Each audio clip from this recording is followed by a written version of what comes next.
Hello everyone and welcome to my Schedule 1 playthrough. It took me 53 hours to complete the game after the third try, and there are some things I wish I knew that I am now sharing with you, the people watching this video. Thank you so much for watching.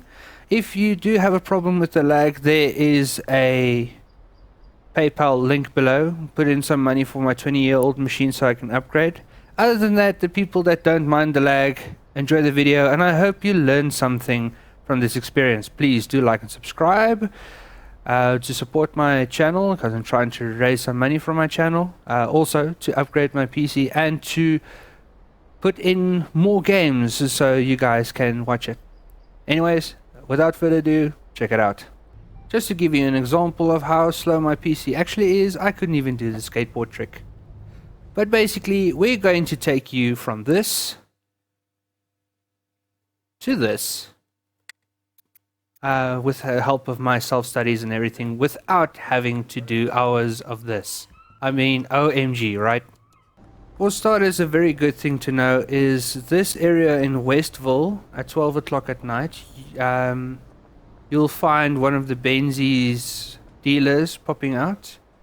This will be downtown area. You'll find someone there. This one will be the docks area.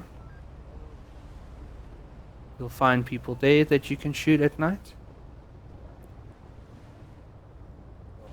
Like so. Yeah, hear me laughing. And that one will be uptown. It's right next to the docks. And last but not least, the Crimson Canary in Suburbia. Yes, that was very satisfying. And that will take down the Benzies reputation for you. But first, you'll have to start by creating a character. Just ignore the money in the background. The money in the background was from one of my previous games, so some of the sound may be muted during the game. We had to go through a move. I had to relocate my house, and my computer was in the living room next to my wife that loves to blast the TV, so some of the sound will be muted. And I do love my wife a lot. Well, fiance. I talk about her as my wife, but she knows, fiance. Anyway, so what you do is you start off, well, if you don't want to do the prologue, this is just a prologue to teach you how the game works.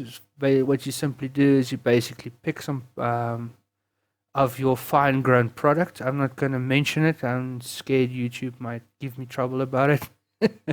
Saying it out loud. So I'm going to call it product. So what you do is you harvest your product. It's going to teach you how to pack your product and everything like that. So this is a very time-consuming thing to do, but at the end you'll have people doing it for you. So after picking and packing, it's time to schedule the people. You just open your phone and then you basically follow the instructions to schedule a time to meet. What I usually do is late at night. In the very beginning, I was scared of going out at curfew, but there's nothing to be scared of. If you'll learn which ways to run and how to avoid the cops, and I'll be showing you how to avoid the cops eventually as well. So this is Uncle Nelson, and what he'll do is basically through the entire game, he'll be guiding you on where to go, what to do, how to do it, and he'll be doing this, unfortunately, from the confines of a jail cell.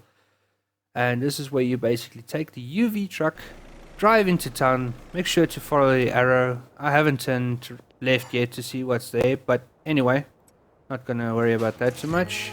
There's your first deal, second deal, and third deal.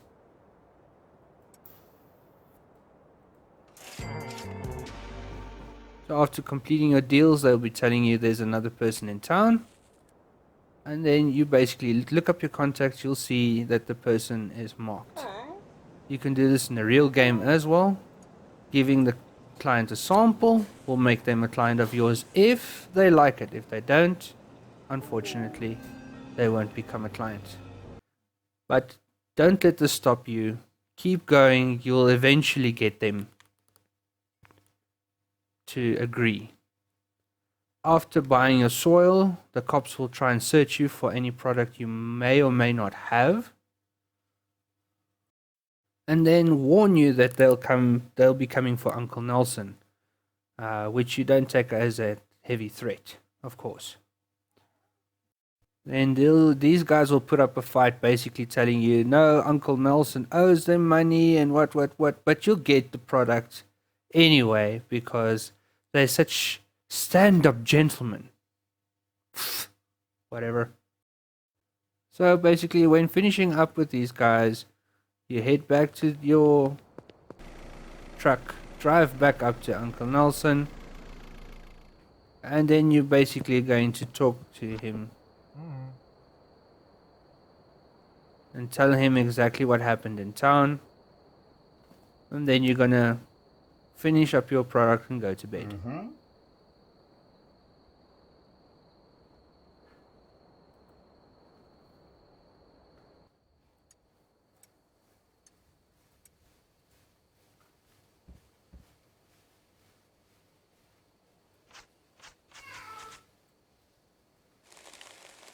So what you do is you cut open your soil, pour it in, then you plant your seed, remove the cap, push the dirt on top, and there you go. Seed's been planted. Remember to keep your plants watered. There's no such thing as overwatering your plants. You can water them many, many, many times. Waking up, your character will automatically run to the RV and head out of town, basically escaping the cops. And that's how it starts. Remember, this is a fictional game. Please don't try any of this stuff at home.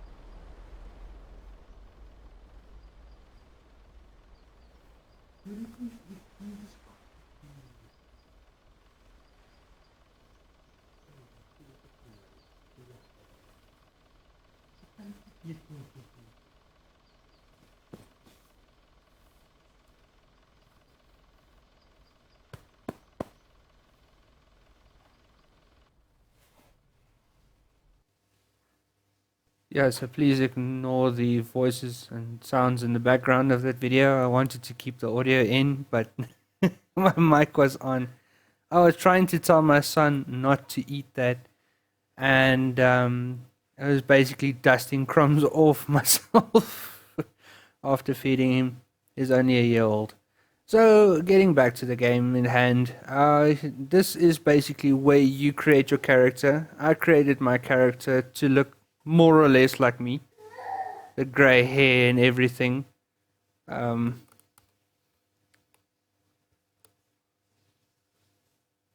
wife wants me to have a beard, but my character is clean shaved. It's residual self-image. It's the way I want to portray myself, beardless.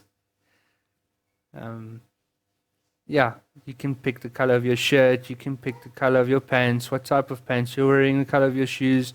You don't have to worry too much about it though. You can edit it in-game as well without having to concentrate too much on everything.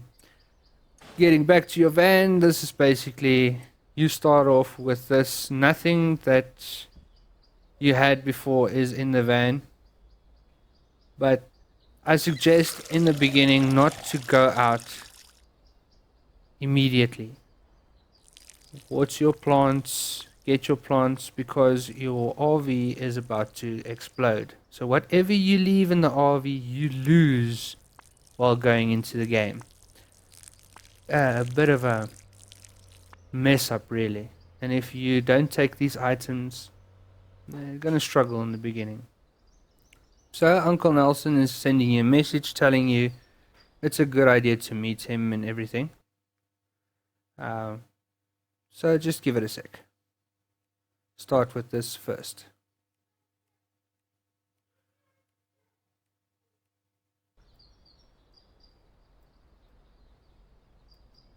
And then you basically look at the side of the handles, don't look inside.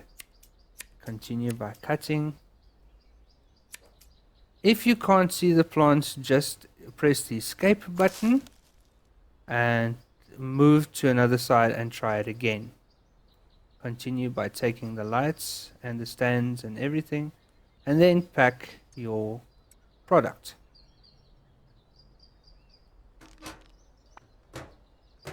Once finished, you're out of baggies. Take the necessary stuff and head out. You can just hold your right click and you're off. Turn left from the RV to get into the main road and then run to the nearest phone. Uncle Nelson is going to say, "Hi, how's it? I left you some money and that he's in jail."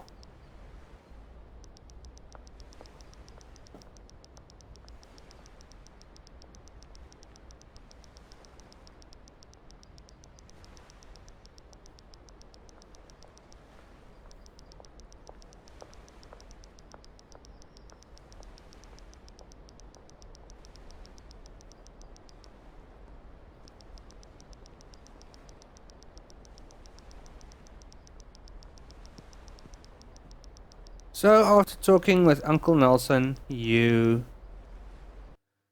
go to the 3 dead drops and collect the money. If you collect the 3rd dead drop, your RV will explode. As long as you don't collect the dead drops, it won't explode, but then the game won't basically progress. So you can keep your RV, I think, if you don't collect the dead drops. Maybe in my next game I should try and do that. But there you go, RV has blown up, and then the Benzies family leave you a... Returning to Uncle Nelson, basically, he tells you that the Benzies have found you much faster or much quicker than he expected.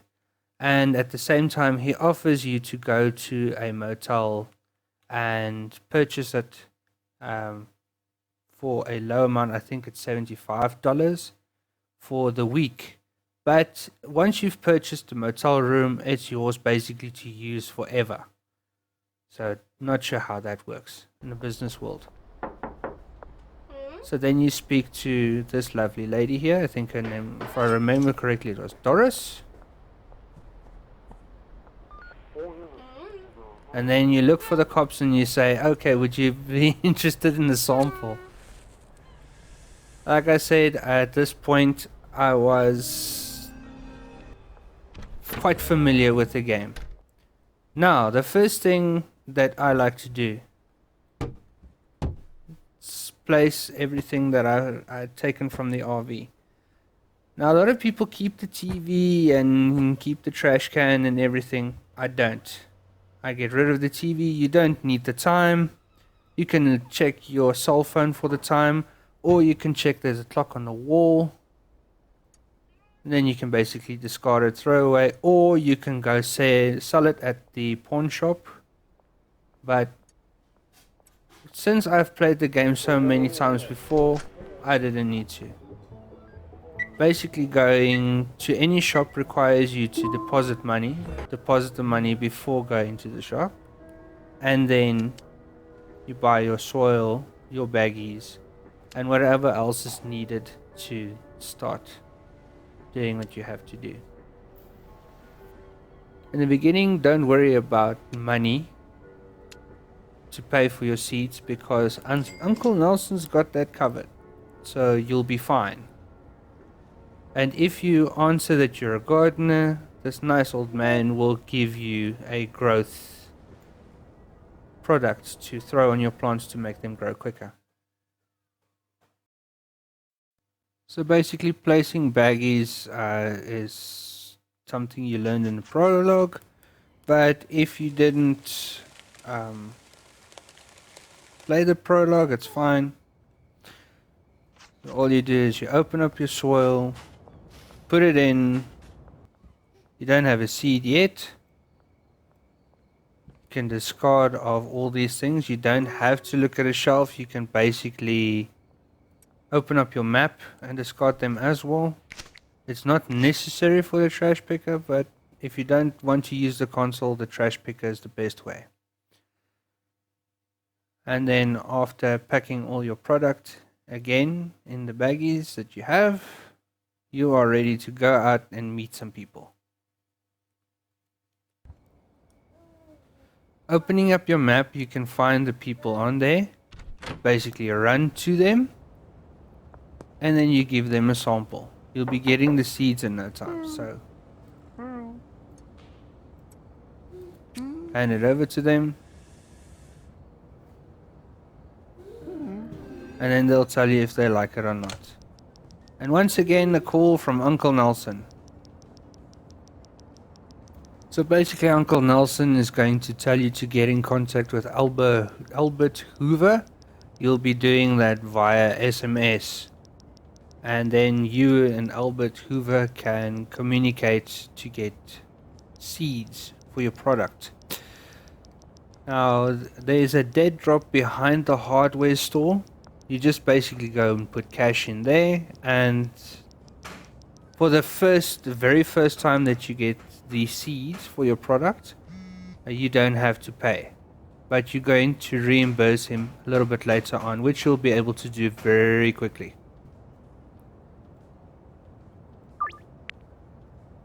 And there you have it. It's been ordered. Now you just have to wait. But while you wait, you don't go to bed. Give out some more samples. And then basically, they'll tell you if they like it or not. In this case, they do. Just keep checking your map and keep giving them product. Simple as that. That's Geraldine. He's a good client.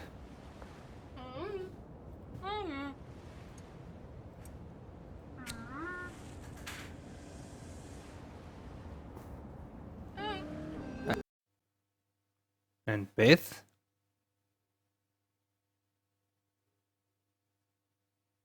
Most of the first clients are very easy to get. But Beth didn't like it that much, so you'll get her again. The more you try, it's like they want 5 or 6 free samples before they actually take the product sometimes. So then checking your map to see if there are more people. Found one more, Mrs. Ming. And Mrs. Ming will also offer you a room for $800 later on. That'll be above her shop. And that's it. That should be all the clients. Yes. That's all the clients.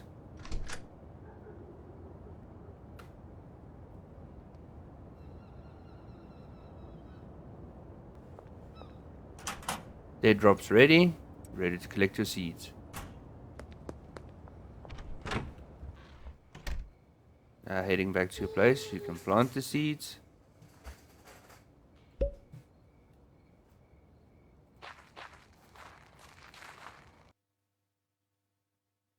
And once both the seeds have been planted, you can water them.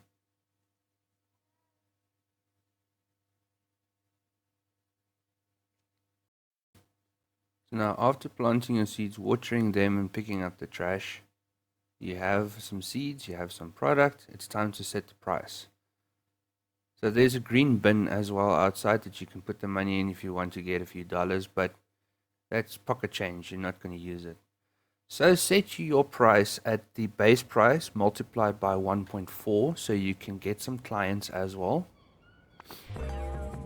Setting the price at 1.6 is a bit too high because you're not going to get as many clients as setting the price at 1.4 times multiplier.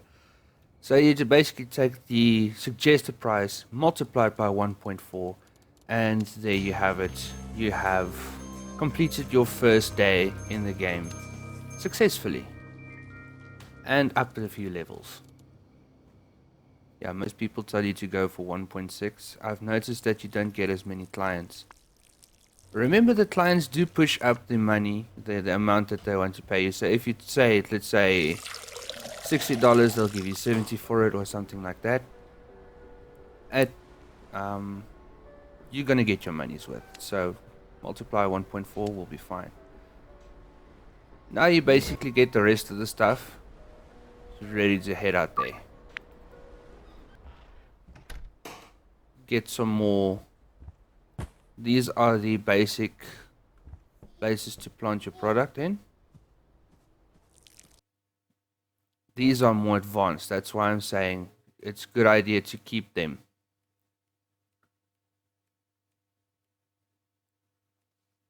Take them from the RV before it explodes. This is the green bin I spoke of, but like I said, you don't get much for it. There's also, when you activate the console, you can just type in clear trash. You'll see me do it a few times in the game. Just saves you picking it up.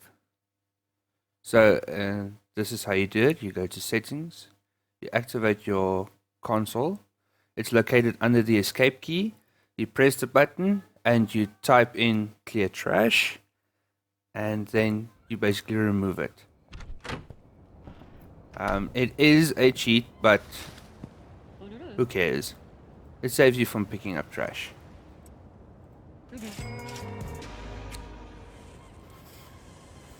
So this is Mrs. Ming, the one that helps you to get the room above the stairs. As you can see, the room's not available yet, so we'll get back to that.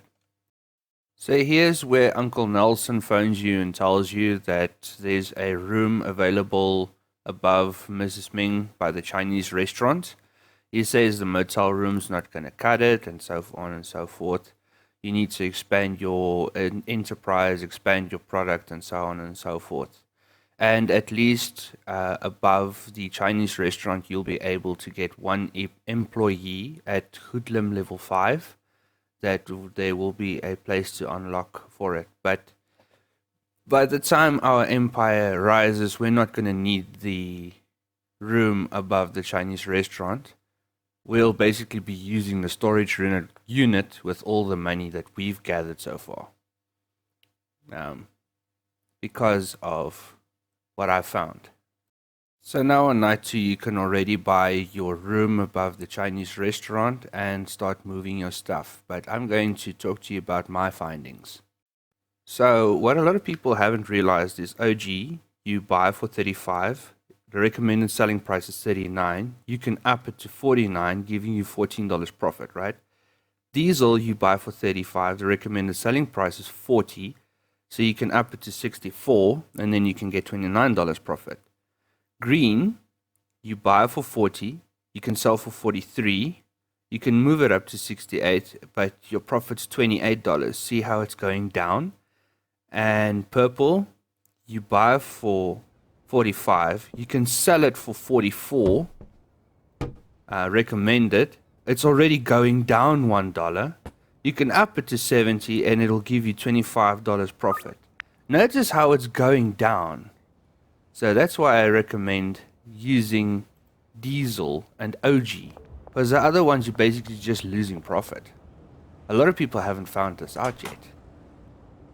Now I can basically go over all the calculations, going from purchasing the seeds to purchasing the soil to purchasing the products that you need to add, to the delivery costs, to all those things, then mounting up everything and dividing it by how many seeds you can get from everything and so on. But let's just put it at that. I've done all the calculations, and this is by far, according to me, the best way of getting the maximum profit for the least expenditure.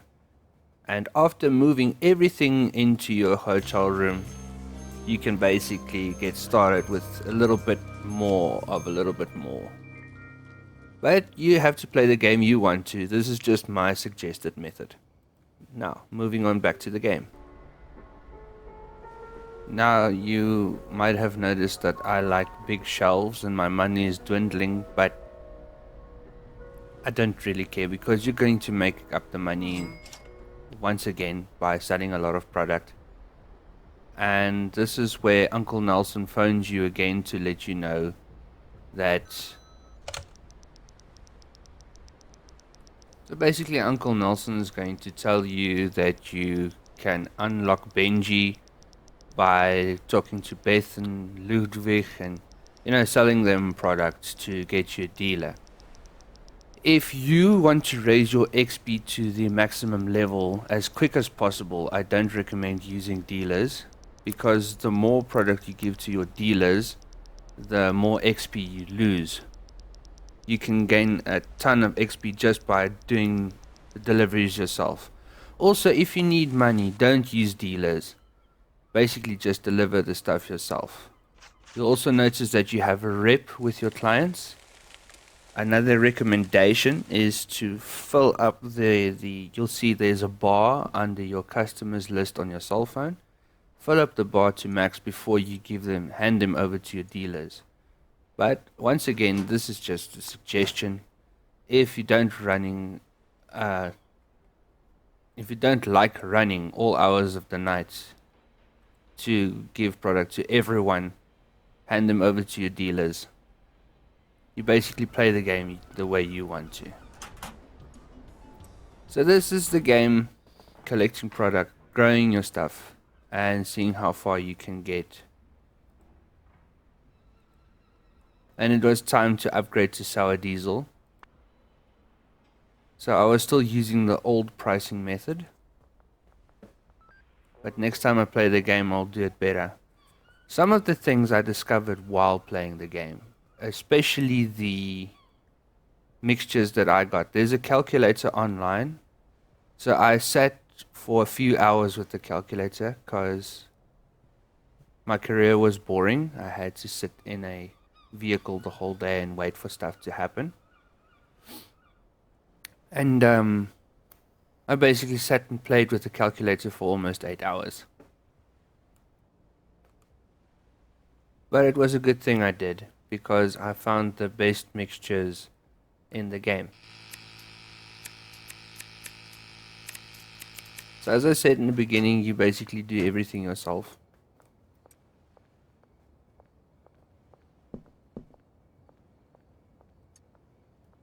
Planting, harvesting, in the beginning at least.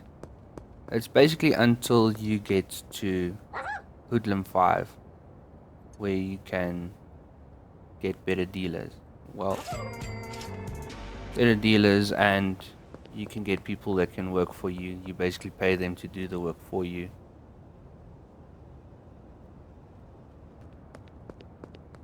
It was time to talk to Benji Coleman.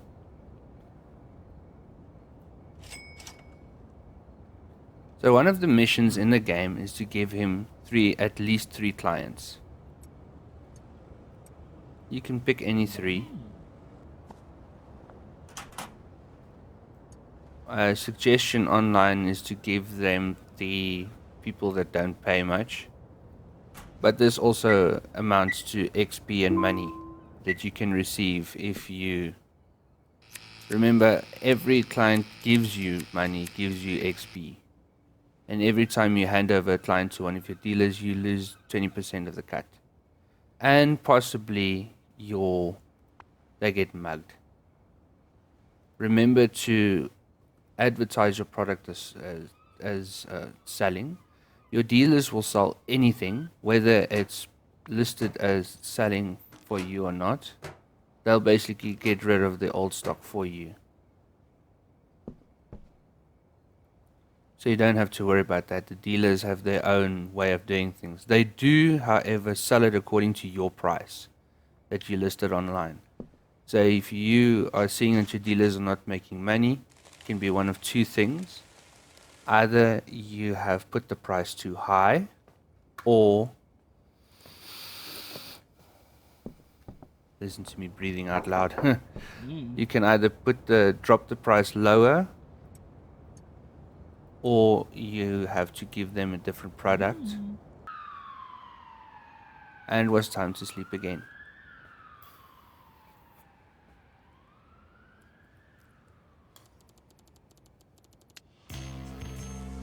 See, it was now Hoodlum 1.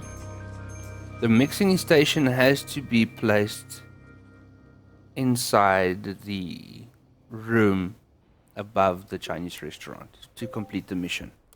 Just so, by the way, I had to run around and put it into every place I had at that stage to try and find out how to complete the mission. So that's just to show you the small amount of money you can get from dropping it in the green trash can. But for some reason I didn't stay to look. Handing out more samples in the downtown area. This is where the cops spotted me. Now this is where it got interesting. If the cops spot you making a deal, just run. Don't need the skateboard or anything fancy like that, just keep running. I'll also show you a place that the cops can't get to you, which is very handy to have if they keep tailing you, because sometimes they just pop out of nowhere and keep following you. I'll also be showing you another method of getting guns from the cops. You can pickpocket them, but there's a simpler way. I don't know, I found pickpocketing very hard. This is the tattoo shop.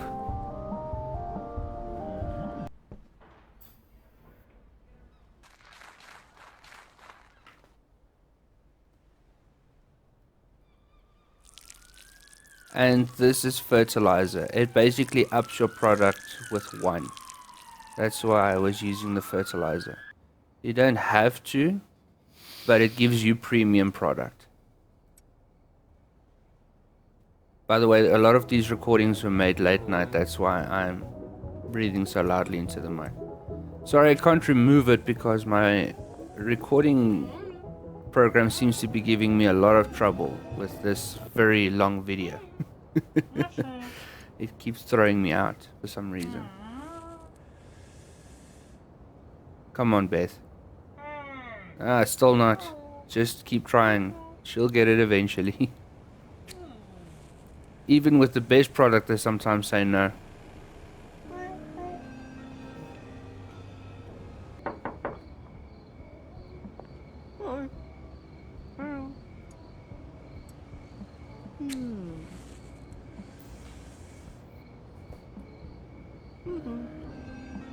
By the way, these clients that are full of crap are random.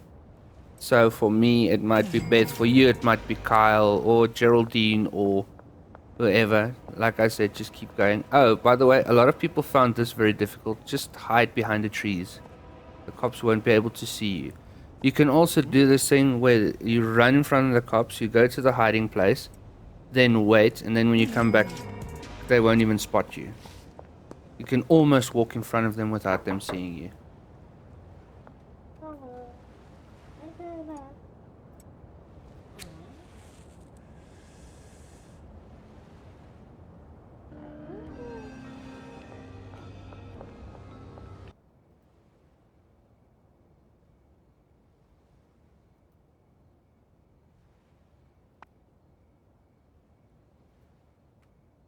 I think this is where I corrected my price. I actually set it lower because they weren't buying enough.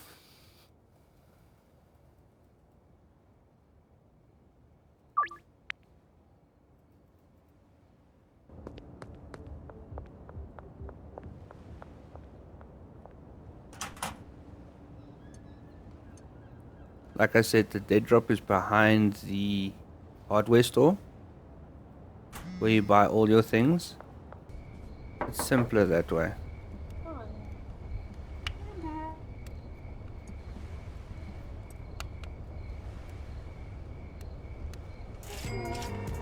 And you can also sell to people at random, which is a nice part of the game. So even if your clients are with your dealers, you can sell to them as well.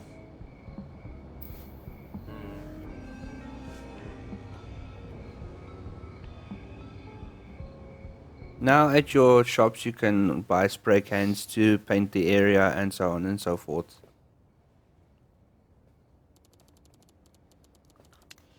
We were nearly there. Hoodlum level 2.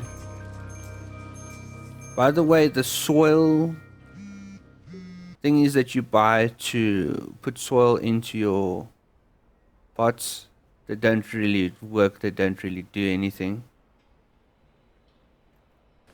The water towers work though. Anyway, this is where the Benzies contacted me to meet. And since I had experience with this, I was basically going to tell this guy to go to hell. Because I wanted the Benzies to attack me in this video. I wanted to see what they would be capable of. And I was quite surprised. The funny thing is, they didn't manage to kill me once. I think the cops did. One time. But... no, the cops killed me twice. The Benzies didn't manage to kill me even once. But yeah, I don't think that's included in the video. That's just a little extra information. Now you can see they're hostile. I told the guy to go to hell and just continued with my deals.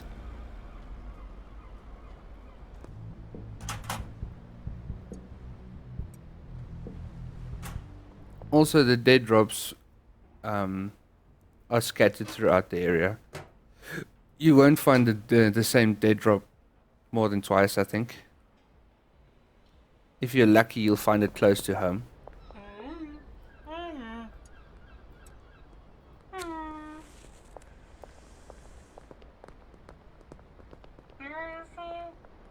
You know. Can't believe it.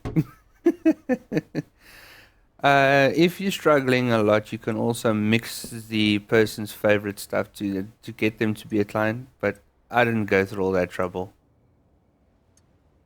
Once again, you can just type in Schedule 1 calculator online on Google, and then you get it.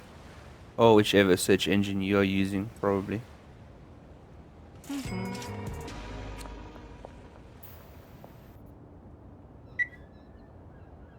Complete deals, deposit money. There's a stage where you won't be able to deposit money, so do it as much as you can in the beginning.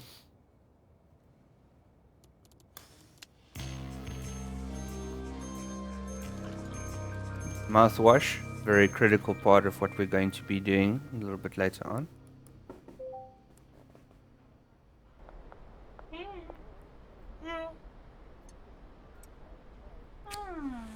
After saying no about 4 times, will this be the one? Yep. See, eventually, same product. This is the real estate agent. You'll see there's a few places for sale. So if you have enough money, you can come here and buy some businesses to launder your money. And you'll also have people that randomly approach you, like Keith here. I think this one's Keith. You can buy businesses or you can buy properties. I think this is the part where I show you the hiding spot. Yep, this is definitely the one where I show you the hiding spot. So if you run up this ramp here next to the storage unit, the cops and the Benzies can't get to you, so you can hide here from whomever you want to if you don't want to face them.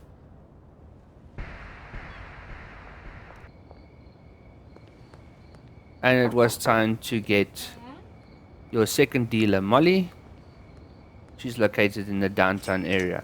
She'll be attacked a lot, so if you want to take out the Benzies dealer there. It's in the beginning of the video. Next to the tattoo shop in the front.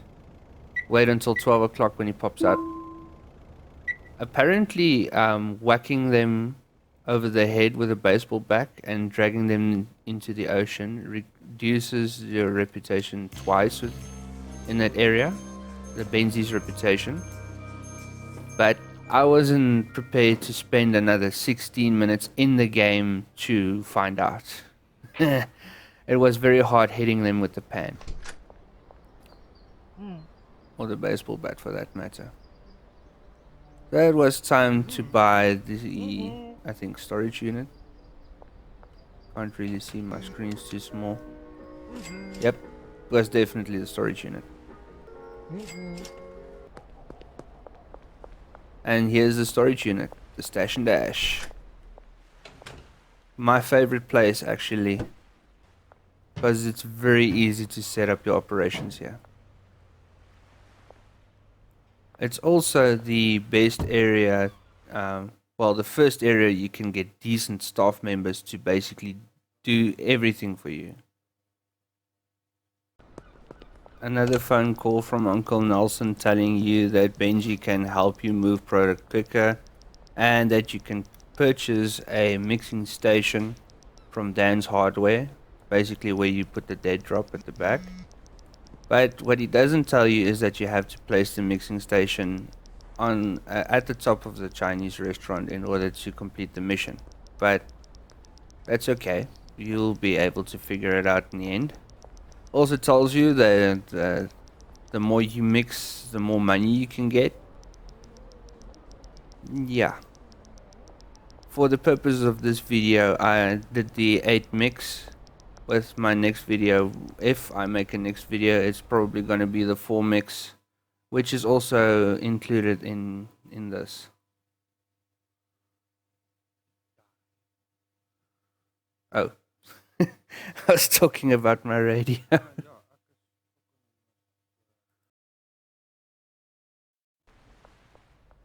Yeah, because a lot of these recordings were at night and I was on standby.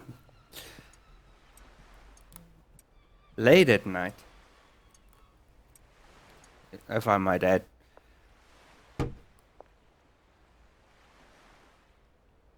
Because working 24 hours, 7 days a week, it's redundant. I don't know why certain careers do that, but anyway. So this is the basic setup, and I was going to cut everything off and move it to the Stash and Dash. You can put the layout differently. You can put in 6 growing stations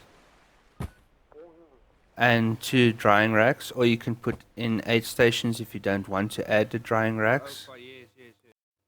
But the area is big enough to do a lot of things. Especially with 3 helpers, you have options.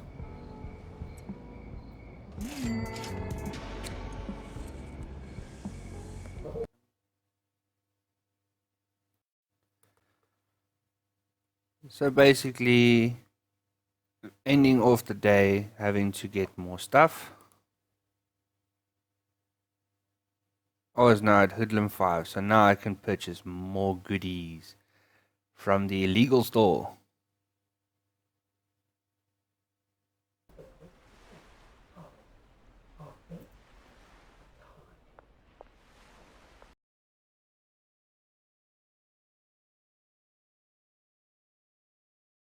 So it was at this point that I wanted to give some people over to Benji. Remember how I said that I prefer the reputation being full? Handed them over to Benji so I can concentrate on more important things. Also to complete the mission so the game can progress. You don't have to progress the game in the beginning. You can do everything in the end or everything in the beginning. It's up to you. But Uncle Nelson will just be explaining everything that I'm explaining to you in this video. and I'll be giving you more information than Uncle Nelson actually can. There's also a thing about sewers where you can enter the sewer systems and so forth. I haven't explored that in this video, but I only heard it when I finished the video completely. I was looking up something and then I saw something about sewers.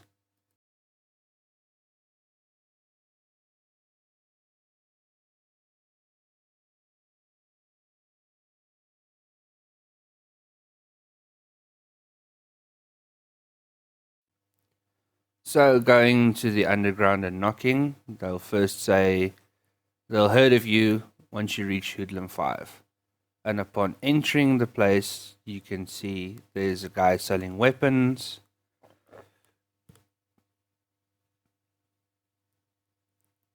You'll be telling him, asking him if the weapons are legal, and he'll say, some of them yes, some of them no. We all know they aren't legal, don't lie to us. But yeah, you can get your baseball bats, your frying pans. And also noticing that the little card says cash only. Because these are illegal goods you'll be buying, you can only buy them using cash. But here you'll find all your needs except for trash cans, which are legal to buy, and shelves, which are legal to buy. But all your different mixing stations and cooking stations and everything else. And upon heading upstairs, you'll talk to this fellow over here. Until now, I've played the game 3 times. I still don't know his name. It's irrelevant. He'll be assigning you guys to work for you. So you basically tell him where you need the guys, what kind of workers you need, and then basically you have to give them orders using a clipboard. You'll be receiving a clipboard from here on out that will be added to your inventory, and then you can assign your different people to work in the different areas, making it a lot more convenient for you. At this point, I got 1 botanist to garden. I got 1 handler to do the packaging and to move things around, and 1 cleaner to keep the place clean, because that's the nice thing about the stash and dash. 2 bins should be enough to do it. Then also another helpful tip, giving your dealers a weapon to protect themselves is a very good idea. So I gave them all a bat each. Now you can see that in front of your station dash there are some helpers that I'll be teaching you to assign to different stations. Now remember, it's not only the Benzies that can attack your dealers, some of the clients can also attack the dealers. So once again, a good idea to give them each a weapon to protect themselves.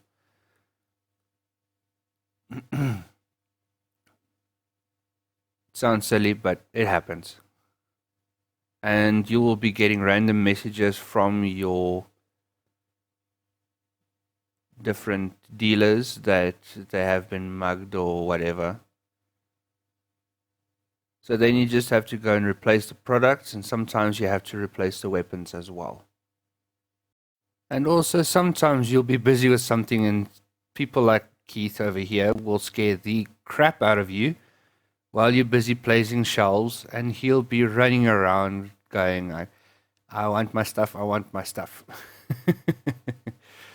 So if you don't get a high enough percentage, they'll start attacking you as well, or tell you to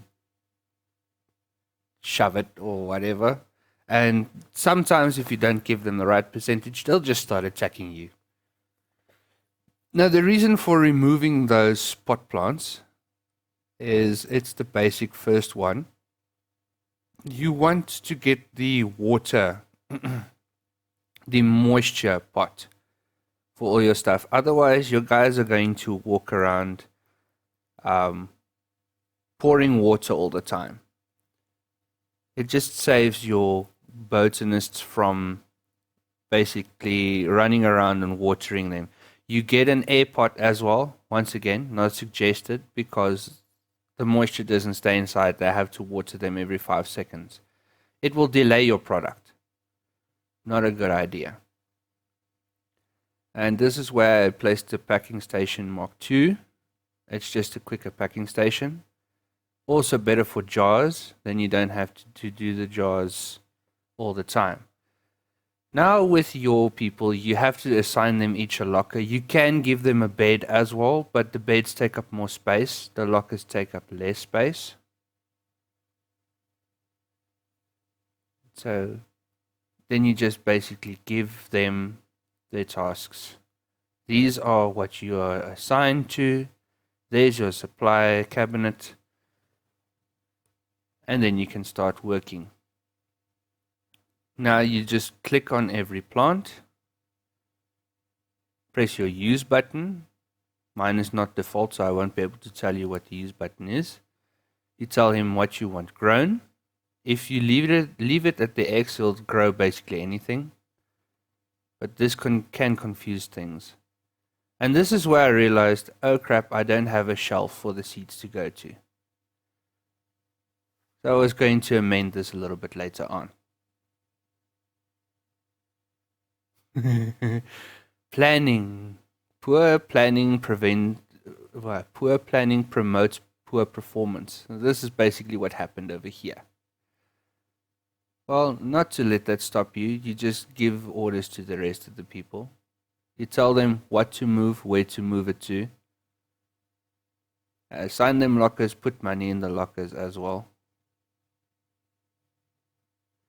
You can also assign them to work from their lockers. So you basically place the stuff inside the lockers, but the lockers have less space in them. That's why I prefer the big shelves. I'm also going to try an experiment where I'm going to put the lockers in a completely different area and then assign them to the lockers in a different area to see if I can maximize my space. But that's something I'll be trying because I also tried to have my handlers transfer things from one area to another. That didn't work. They basically won't take the stuff, let's say, from your first house to your second house or stuff like that. It would have been a nice feature though, that they would automatically transport product from, say, the warehouse to the mansion at the end. But I think that's something that they'll be fixing in the future. I hope. There's one thing I hope they won't fix, and that is to hide from the cops and the Benzies gangs on top of that ramp. Okay, so now I noticed that I don't have any trash cans. I had to withdraw the money and go to sleep so that I can put in some money.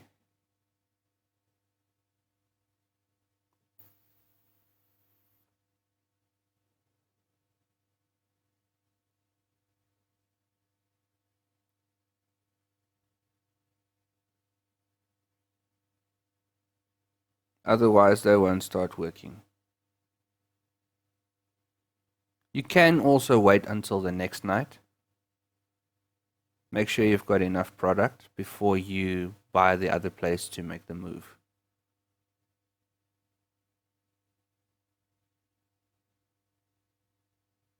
But at the end of the day, you'll be receiving a report of how much money you made through your different dealers and so on and so forth. Making cash yourself. And with each level you get new items. It does stop at a stage and then you just start progressing. And there you have it. Your guys have started working. All except for the one that picks up the trash.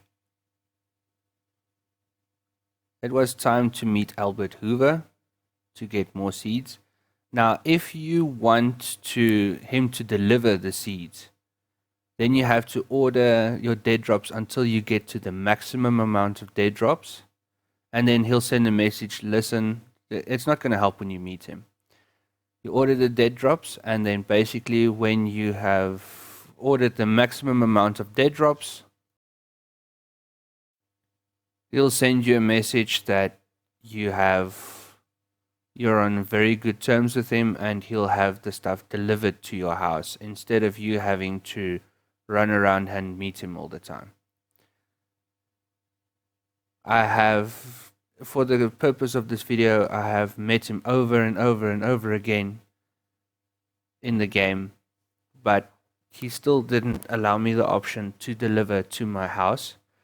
Delivery is actually much simpler because you don't have to run around and get the stuff.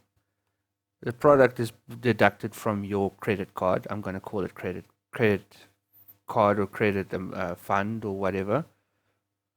Instead of cash, you'll be using credit. And it's much simpler because there's a $200 fee for him to deliver it to you, and then you just basically pay the product. Gets a little bit more expensive, but it's a lot faster and a lot more efficient that way. And so I also ordered my first pseudo product. It's the basic one. I don't suggest getting it. What I recommend is wait for your level to get higher and then take the next one. I actually threw that away because I wasn't that familiar with cooking the next product, the evolved form.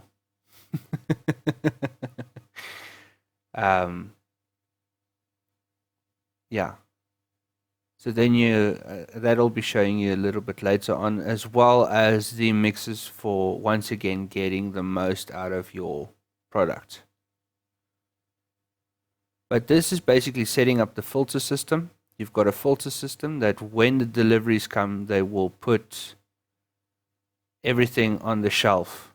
And they won't put anything else on the shelf. So if you ordered something else, it won't go to that shelf. You have to do that with everything, your plants, your machines, mainly your shelves. And here I corrected my mistake, moving it to the different shelf. And now I was going to have the mover move the baggies over to the packing station and move from the shelf. So you've got baggies and jars, moving it from your delivery bay up until your jar shelf or your baggie shelf, and then moving it into your supply shelf, and then from the jar or baggie shelf to the packing station, then whatever was picked by the botanist to the packing station, and from the packing station you can move it up into the shelf where you finish the product, and then you can just go and supply. So in general, they are doing all the work and you are reaping all the profit, and then you pay them their money to do the work for you.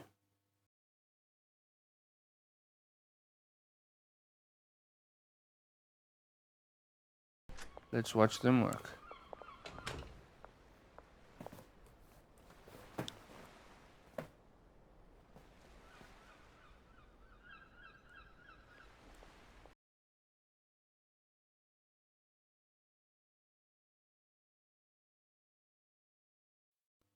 So as you can see, if done correctly, they'll basically do all the work for you. Remember to collect your money from the dealers and to resupply them. Well, I do it every night, but it's up to you. Where's the For Louis level?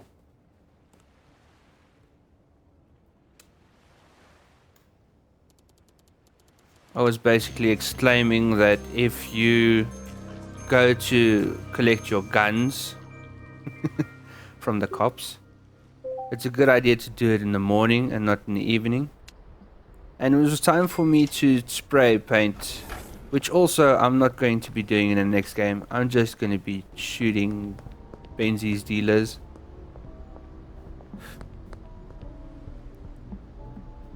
Because I don't know, spray painting is not my thing. As you can see, I suck at it.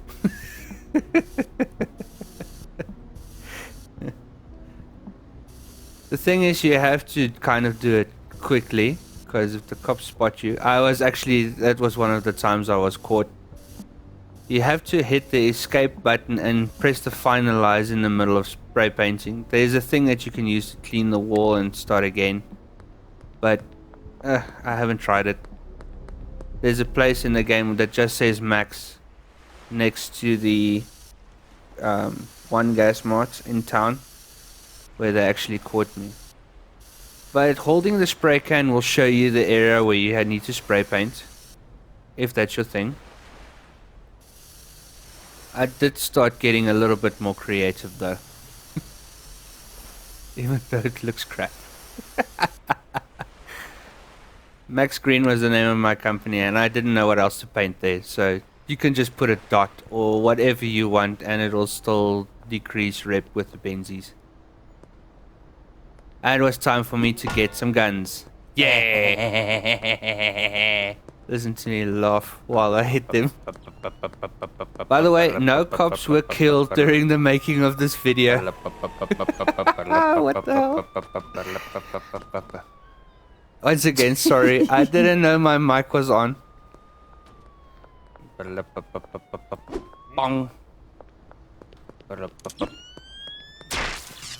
Hey, now yo massa. Oh, sorry, I'm finding this hilarious. Yes, is baie van hulle.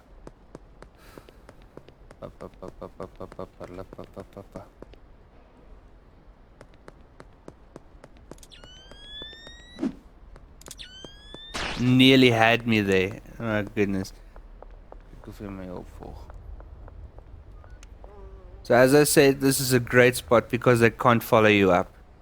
And then once you've lost a rep, bonk, continue. Doing the same thing. And here I was looking for them, I couldn't find them, they were gone. I noticed, oh, they're behind here. Bonk.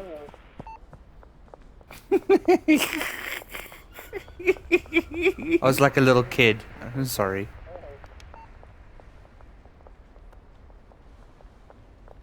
Bong. Oh, this is so humiliating. Bong. Eventually, they went down. Bong. So as you can hear, they're snoring. They're not dead. So what you need to do is move them so that you can pickpocket them to grab their guns. Aha! Got your gun, boy. And then you just give the guns to your dealers. Yeah, daar. Yeah, daar. I'm not a cop killer. I don't kill cops.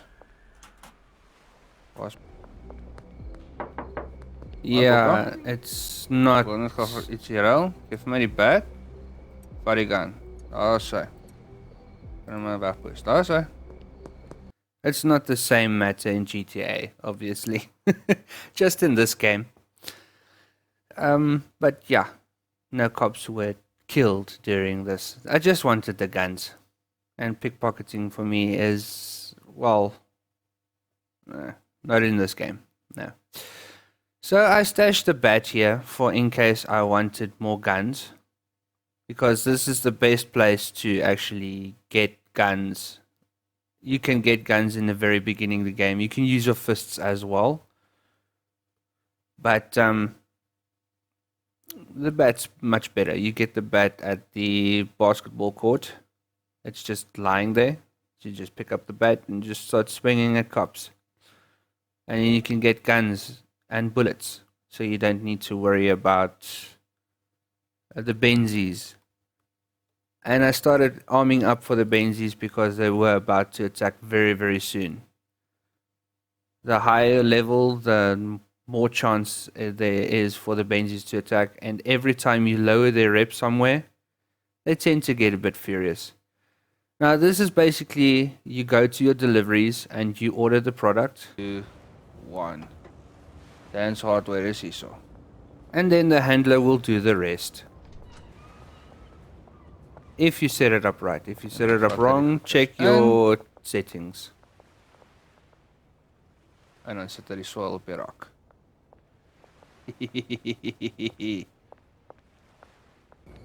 I don't know why, but the game had a way of getting me excited every time stuff was done. Oh, son of a bitch. And this was the first time the Benzies started attacking me.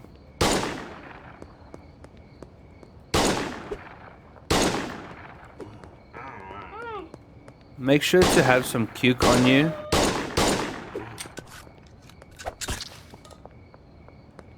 Fuck, drink cuke.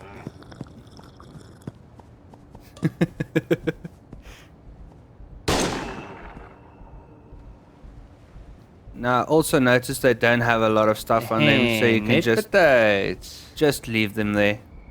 Don't even check it. Insert a donut and cuke. Well, the cuke is very handy to put back, but you can just buy one for $2 at the nearest cuke stand. Sign customers.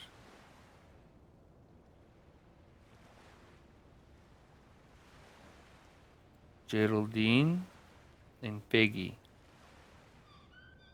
Peggy Myers, daar's hy.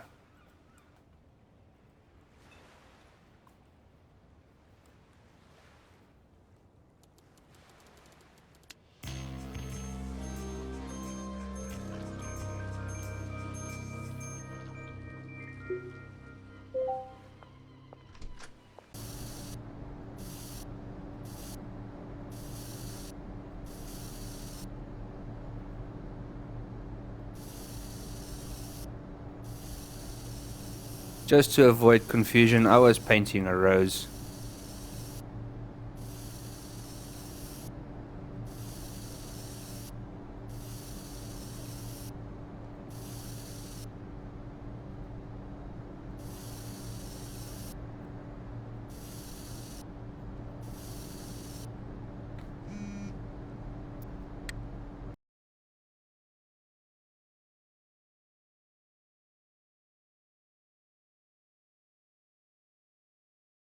Yeah, sorry, I had to mute this part because I was cursing. This is one of the times I sprayed and got caught. I didn't load or anything. I just basically continued the game. But as you can see, I didn't pay a single cent towards the police because I didn't have anything on me. And that's another reason spray painting is something I'm going to try and avoid in the next game. So this was a much better flower from my side. I decided to include it. A rose, actually. And here, once again, I got attacked by the Benzies goons. I had the situation where I actually ran out of ammo because I don't know if I was shooting skew or what. But as you can see, after completing painting, they tend to attack you. Yeah, I was definitely missing all kinds of shots here. Your fucking mama. As you can hear very softly in the background, I was cursing at the guy because I ran out of ammo and he was stabbing the living daylights out of me. So I had to mute the sound, unfortunately. I was running back and forth trying to punch the guy, drinking lots of cuke to avoid dying.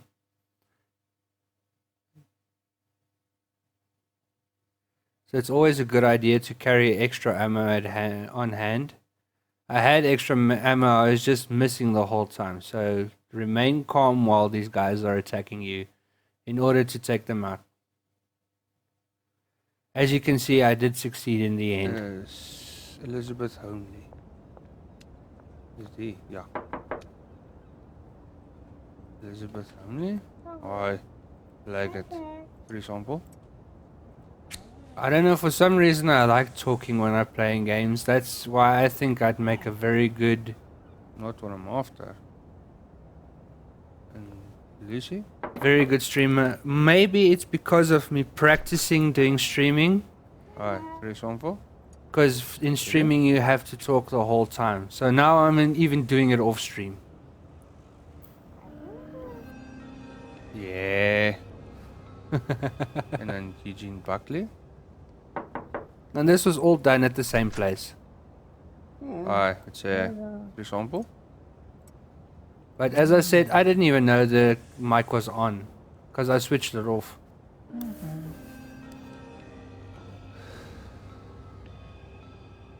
Okay, Elizabeth was nie convinced nie, maar... The rest is... Unfortunately, my voice is already part of the video, so if I want sound, I have to leave it in.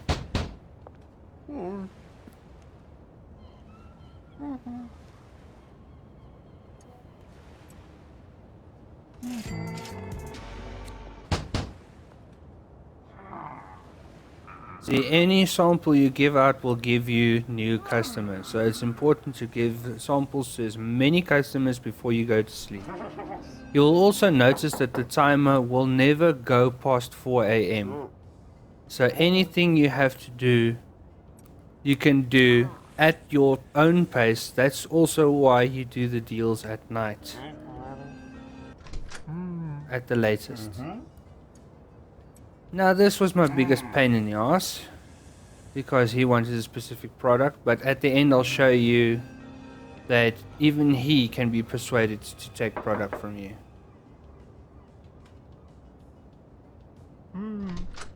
Okay.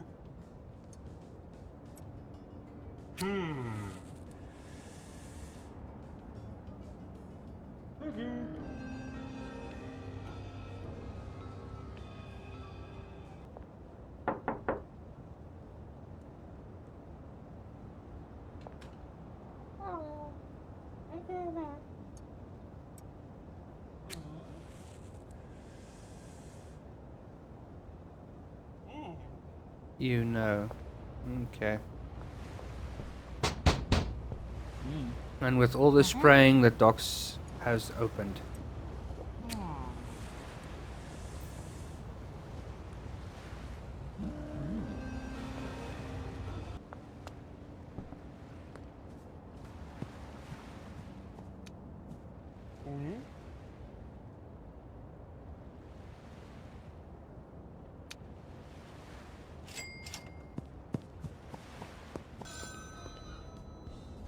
And now Uncle Nelson is phoning to let you know that you've reached your deposit limit. So now the ATM will only be accepting 10,000 a week, where you have to start laundering money. So you have to go over to the realtor and buy a business where you can start laundering money daily. So that's the laundromat for 2,000 a day, the post office for 4,000 a day, the car wash for 6,000 a day, and then the taco shop for 8,000 a day. You'd be laundering 20,000 a day owning all these shops. But it takes time, so you'll get there in the end.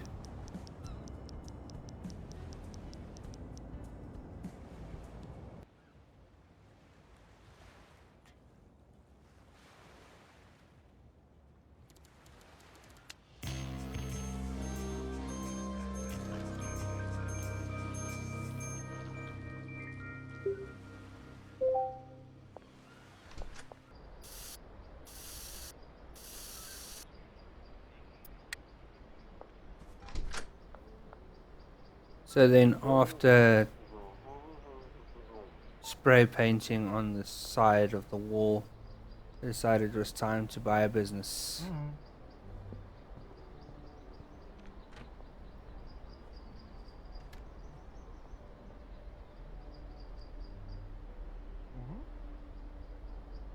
So I purchased a laundromat.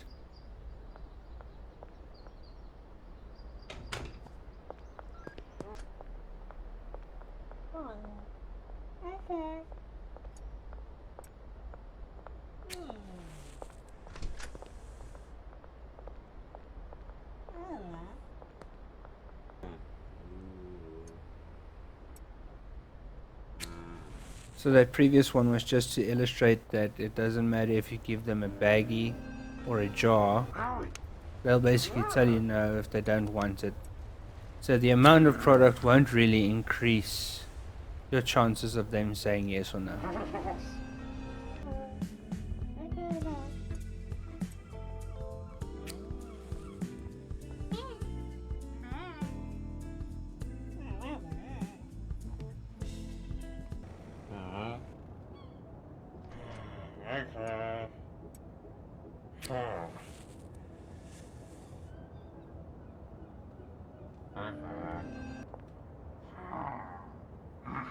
And after unlocking one, you can basically get another person to give a sample to. As you can check underneath your contacts. Also, giving product to the people at GasMart can sometimes help, because they'll all see your customers.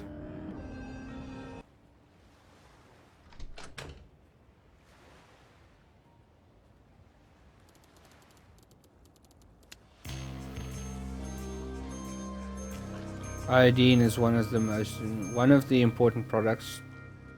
And then we just unlock the docks. And here's the laundromat, the first company where you can start laundering money. Very simple, just put the money in. After 24 hours, it'll appear as credit in your account.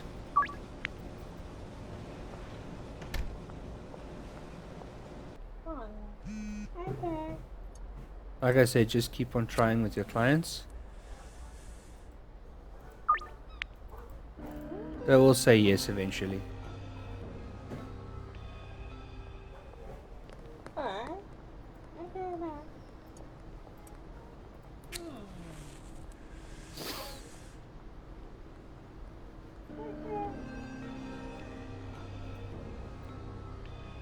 Like that.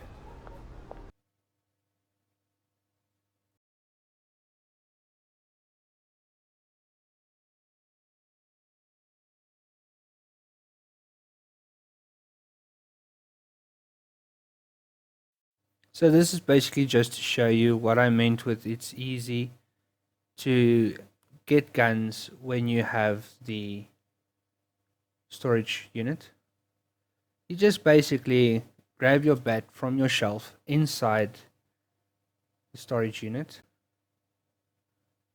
and you just keep whacking them, waiting here, whacking them, waiting here. You can retreat, get the guns, put it on your shelf. It's a good idea to leave your product on the shelf, not like I ran out with my product in hand, because there's less slots to put the guns in. Then you just head back down. Cop is gone. Rinse, lather, repeat. And sometimes they don't even notice you knocking their heads in. Like so. Then basically while they're sleeping, you can just grab the guns, put them on your shelf, give it to your guys. And if you have extra guns, you can go to the pawn shop and sell them for a little bit more money. It's just to protect against the Benzies.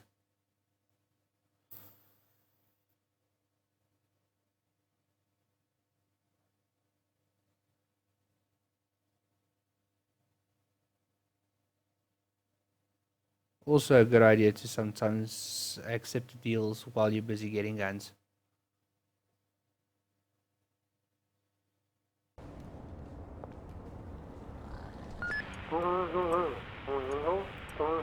Listen to him snore. The only annoying thing is while you're inside of the storage unit, you'll hear the cops' radios go off and then you'll think there's someone outside, but there isn't.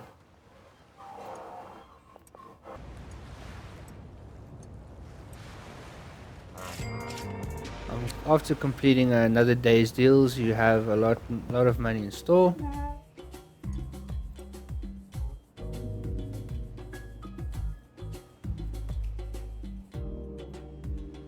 And then also, once again, you can sell to people that you've already convinced to take your product, just to get a bit more XP and a bit more money.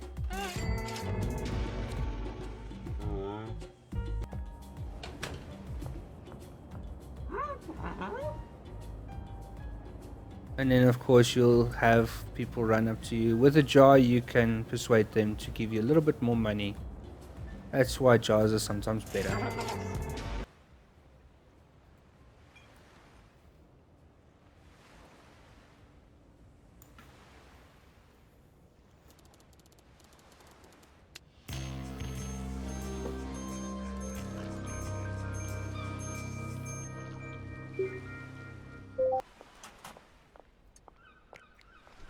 Also, if you want your guys to continue working for you, just keep their lockers filled with money. It's not a problem if you don't keep the lockers filled, they just won't work. So then you'll come home, realize you have no products to go and give out, and this might be a problem for you. This shop is 30 Freds. Yeah. 30 Freds. Whatever. And basically you can buy clothes from here. So after purchasing your clothes, you can go to the character and then you can put your stuff on, whatever clothes you've purchased, and it will, as you can hear, I'm watching a tutorial video on how to do this. I also didn't know. So there you have it. You can put your clothes on by selecting the character screen. Here you'll notice that there's some stuff missing from Molly. If you see the gun multiplied by 1, that means they took the gun. Just go back to her and give her a weapon again. Otherwise they're going to take her stuff. So that person is Molly. Like I said, she gets attacked a lot in the beginning. You can avoid this by taking out the guy in Westville. 12 o'clock at night to reduce the influence that they have over that area. Once again, deciding to assign customers to my dealers, I decided it's time to go and employ the other dealer, which is located under the bridge. While the ramp you hide on when the cops are chasing you. And then I decided it's time to buy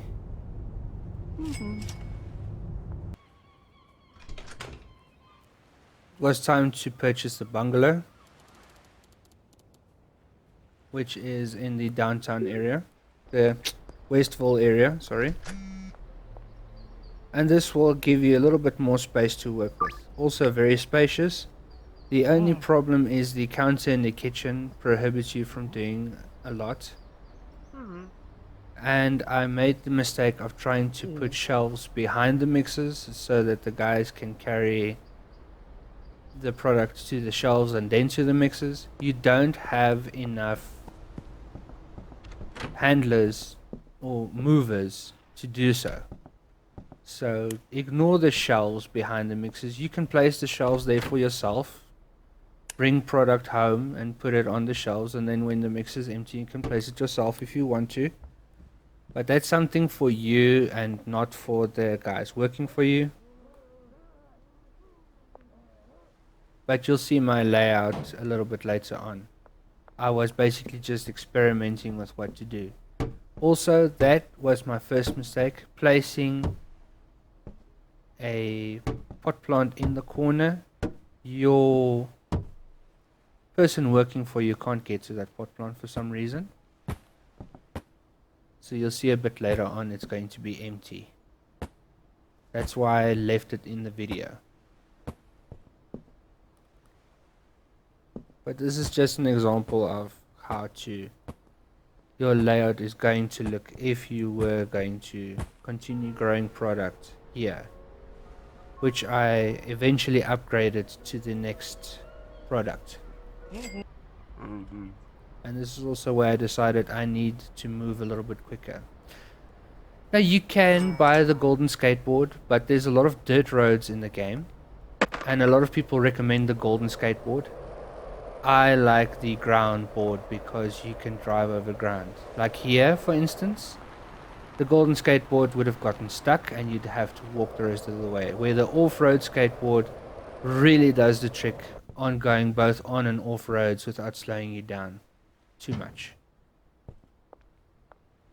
Now this is a good tip if you are growing product here.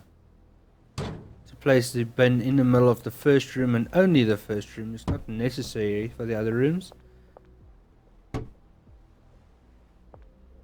I just did it to keep the whole area clean, because sometimes you walk into your house and reload your gun. The clip will just lie there, and then you'll have to clean it up if it bothers you. Like for instance me, I've got autism and OCD. So autism and OCD kind of work well together. When something bothers you, you want to do something about it, and then you have to type clear trash. Also, with some people, the games tends to lag with a lot of trash. I don't know, I haven't found that problem with me yet. My game is slow either way, if there's trash or not. But I was just basically trying to configure my system to try and find out what works for me.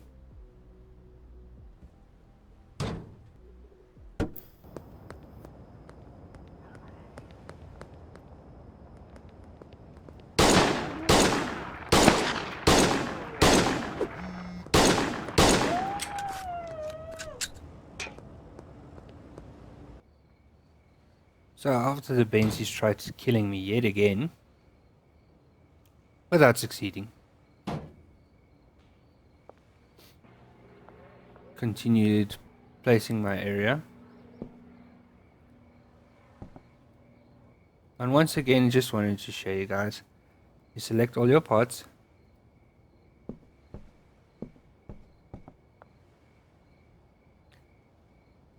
tell them which seed and where to go when it's finished. I decided to put the additive, the fertilizer, to make it a better quality product. Now the product can go from bad to good to premium to heavenly. Heavenly being your best product to have. Now this unfortunately does not up the money that you receive for it. However, it does ensure that your the chances of your clients actually taking the product. And there's no client in the game that requests you to have heavenly product delivered to them. They just want premium goods. Not saying that heavenly is a waste of time, but that's basically what I'm getting at. I like to ensure heavenly because I want to ensure my customers' happiness. It's a preference. And being able to tell people that you have got heavenly product, well, it's a gimmick. Now once again, you have to set your shelves, filters, to make sure that they don't accidentally drop. Let's say for instance, you order cuke and they put it on the shelf where you're actually supposed to have fertilizer, soil, that type of stuff, so that it doesn't get delivered to the wrong shelf. So make sure to set your filters in the right way. There's a apply to all settings, so you don't have to, like me, go and do each one individually. You can basically put in a one-click apply to all button and then just copy and paste the rest. I think I was just tired here because I knew how to apply the settings to all, and for some reason I just did it eventually. Also, a constant reminder, you have to keep laundering your money because it's very hard to get the money into the account. See, here he accepts it willingly, but if you don't have him as a customer, he's full of nonsense. I suggest removing him from your other people if you want to. Remove him from your dealers and then just give him the product yourself. It was time to move my guys to the other shop, and it's only then that I realized there was still stuff growing, so I got another botanist to finish growing the trees and cutting the product for me. Now you can also keep the storage unit and the bungalow at the same time, run them at the same time, but it becomes a bit of a hassle to run between the places and manage both of them. For me, anyway. Because I was doing deals every night, and then I had to run the shops as well. And I wanted to kind of keep it into one product and not multiple products at the same time, because if you enlist multiple products at the same time, then you have to have on hand multiple products at the same time. So basically, if I had one product to sell, then I would stick to one product and not have 2 or 3 different kinds to keep up, because also if you give your clients the wrong product, they end up not liking you very much, and sometimes even beating you up.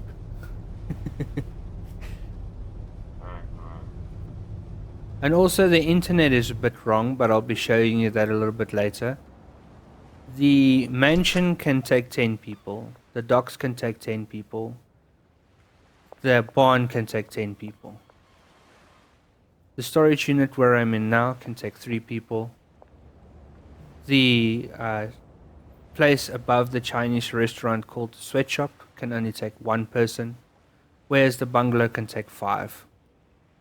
So it's a good thing to note, because you might have a lot of instructions to give your guys and only a set of amount of people to give the instructions to.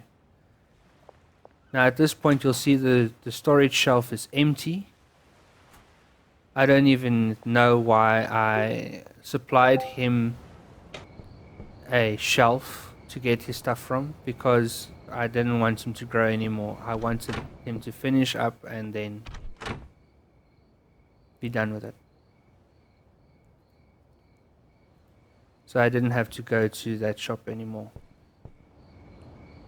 It saves you time running around between different places, basically.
So you will also notice that in the beginning I'm teaching you how to tell your guys what to do to move it from shelf to shelf, because in the end I'll be doing a lot less of that, because if you haven't grasped how to use your packers and cleaners and people by now, then at the end you're going to struggle a lot. Because it's all about effective management. You have to effectively tell your guys where to pack what.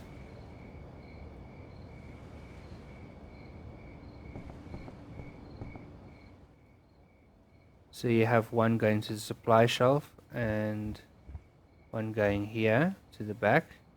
You'll also notice that I don't have enough space to tell them to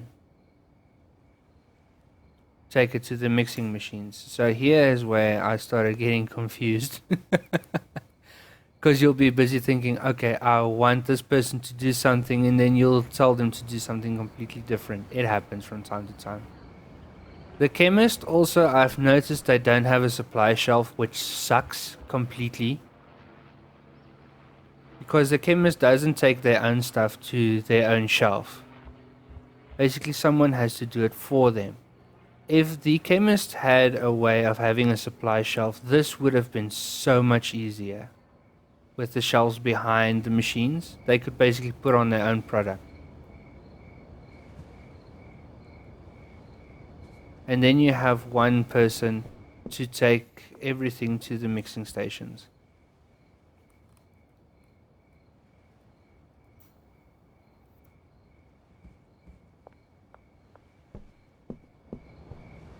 So I usually use one handler to manage 4 mixing stations. It just makes it easier that way to kind of know where you want them to take it. Plus you always have that extra slot so you can do whatever. Like for instance, taking the completed product and putting it in the first mixer. So at this point I was just trying to get rid of the old product before I started implementing the new product. So I make them skip the mixes completely and just take it through to the packing station.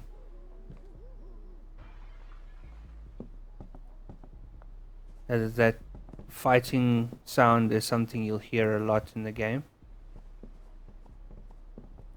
And here I just wanted to ensure that everything is set up correctly, so that my packer can start packaging the product.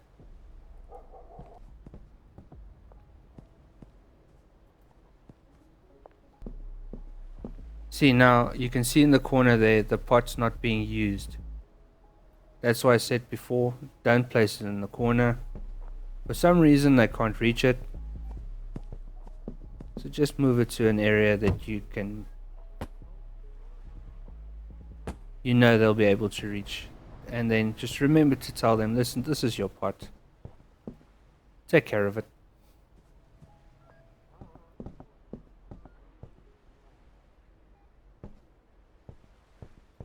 And when you've moved it, just make sure to re-enable all the settings again for that pot. You don't have to do all of them again.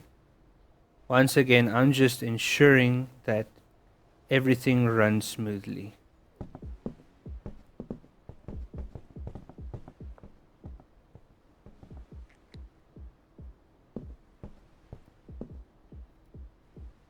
See, if the destination says mixed, it's a problem. Make sure the destination doesn't say mixed. Also, don't make this mistake that I've made by trying to put the filter on the product. Put the filter on the mixer side. The product, you can put in the product that you want.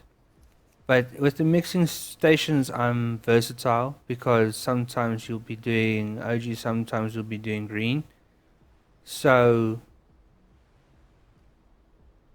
just make sure to apply the filters to the correct side and not the product side. But we're almost at the part where I'm going to be showing you the different kinds of mixes, so stay tuned for that.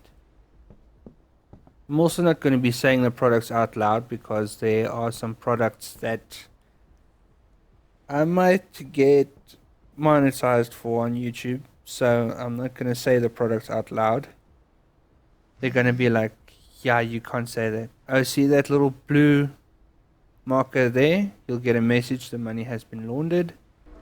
So then the money will be in your account for you to spend after laundering is complete. But it's also a way to notify you that you can launder again.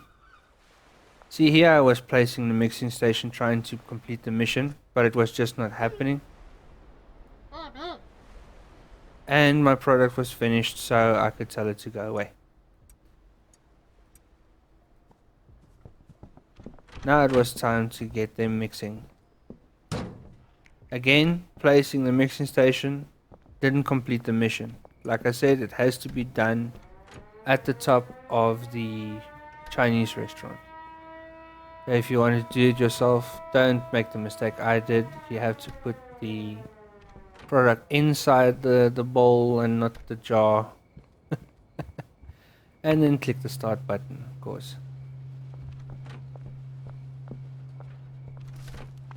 Seeing the mission didn't complete, I basically tossed the thing I made, threw it out, and at this point I was confused. Just place it on top of the Chinese restaurant to avoid the sweatshop, so you can complete the mission.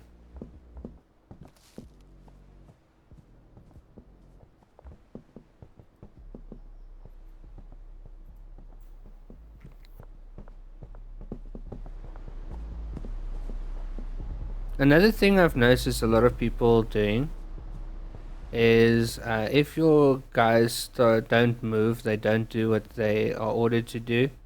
It's very simple.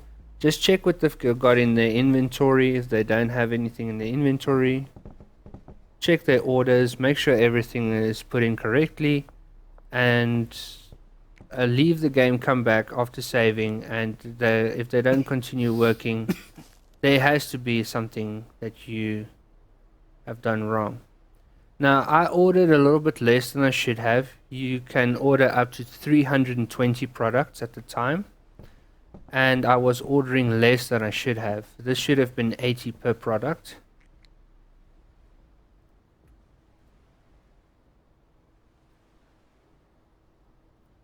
So I made a mistake, and this cost me some money, but I had a lot of money in the game, so it wasn't really a problem for me at that point. And this is where I decided to go with the recipe. So this is the cheapest recipe to make the best 4 mix, in my opinion.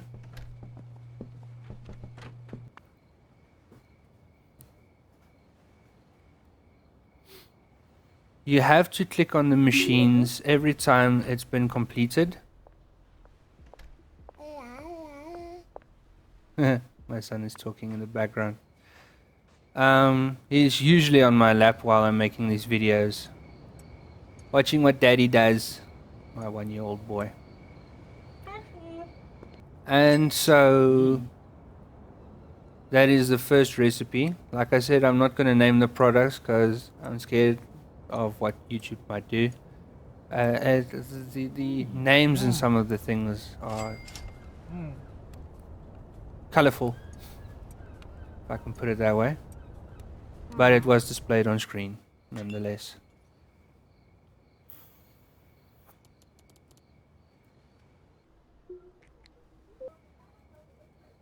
So basically, selling it at 1.4 times rate will get you $162 for the product you made. That is the 4 mix product for your OG.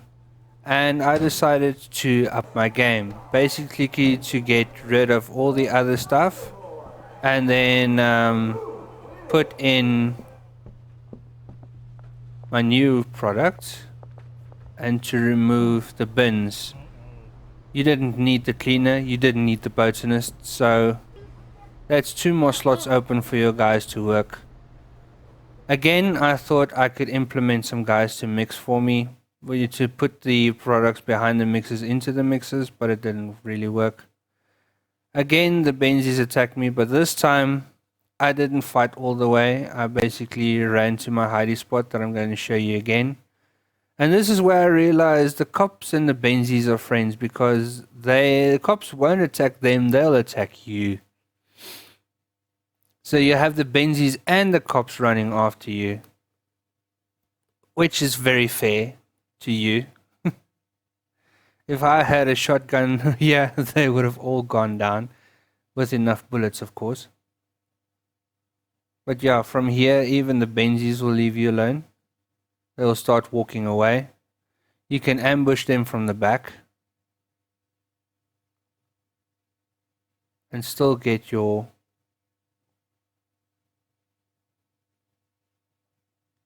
reputation down. But I think here is where I made the mistake, hiding from the police. One of the Benzies got away, so the reputation wasn't reduced.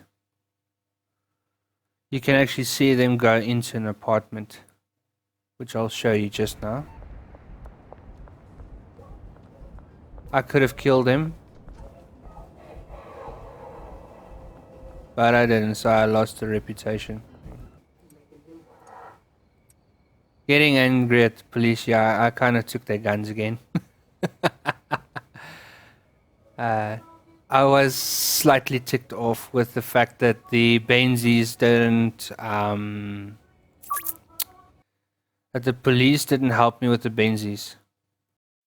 So with the cleaner and the boatswain's gone, I could get more people to help me with my company, making my product. Because I was basically doing the full mix at that stage.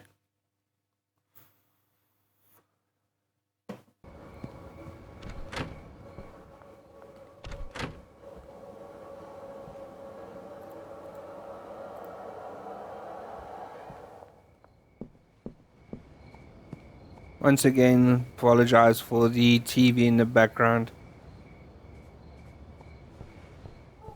I think my fiance was watching Demon Hunters for like the 7th time. I watched it the first time and I said to her, yeah, it's a great story. Yeah, I have to mute this. There we go, with the background muted. I watched it the first time. I said to her, give it a watch, it's actually pretty good. And after she watched it, it just kind of became famous. It blew up the whole everywhere. Yeah, so make sure once again to set your chemistry labs. That one of your handlers has to take the stuff to the chemistry labs, and then from your chemistry labs to the ovens, and then from the ovens to your shelf, you have your completed product. Also, make sure to set the filters once again so you have the correct product in your machines. Make sure to put the lower, the medium, and the high grade in just for in case, so that they continue making product, so you don't get home and there's nothing on your shelf. Where if you order the wrong product, you can still use it.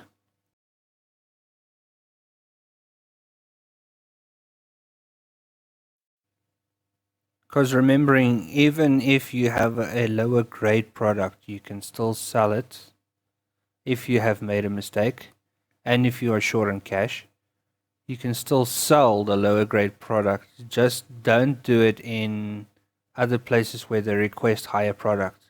So make sure to check your contacts and then sell it accordingly. Otherwise, you're going to be in a bit of trouble.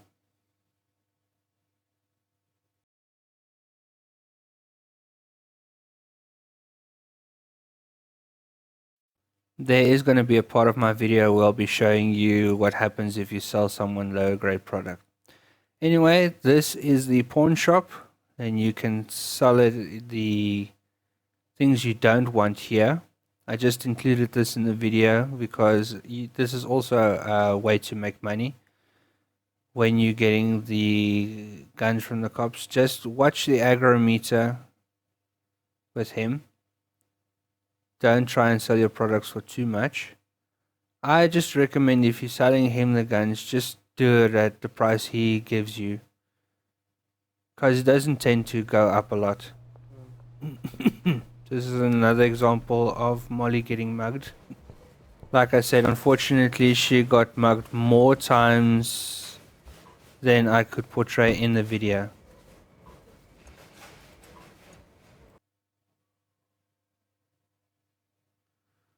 So basically move your stuff back against the wall.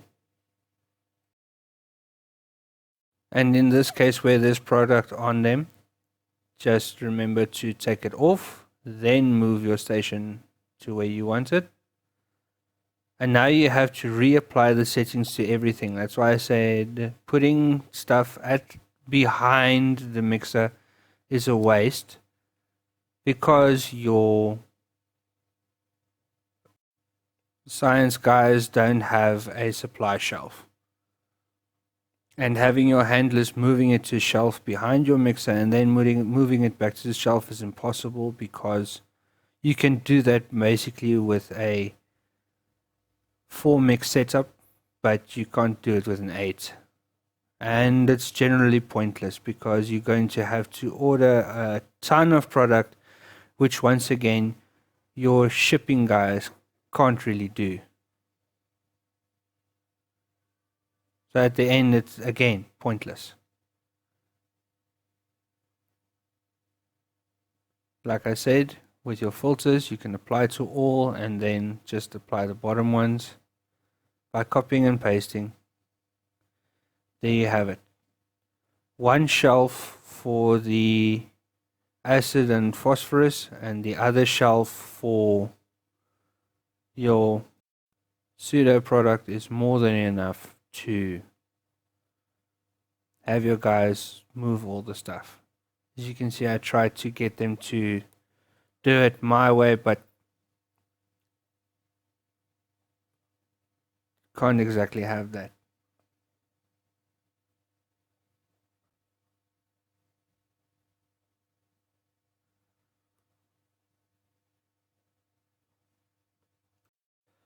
Now notice that I'm using my handler to move it from the delivery area to both shelves, and then from one shelf to both units, and then from the other shelf to both units. This is something you also have to do. Otherwise, the workflow is going to stand still right here. So it has to happen this way. And then, of course, you can use the clipboard to move it from the one chemistry station to the oven, and from the other chemistry station to the other oven, and from the other oven you can have it delivered to the shelves. Then you have a handler moving it from the shelves to your first mixing station. Then your scientist will have it moved over to the next one, and the next one, and the next one, getting it to the last shelf where it will be packed, and the product will be ready for you to then distribute. It sounds more complicated, but as you play the game more and more, it gets easier. Well, for me, it was the case. By the end, it was very easy to do. Because like I said, the more you do it, the easier it becomes. And of course, you'll have your own style of doing it. So that'll also make it easier for you.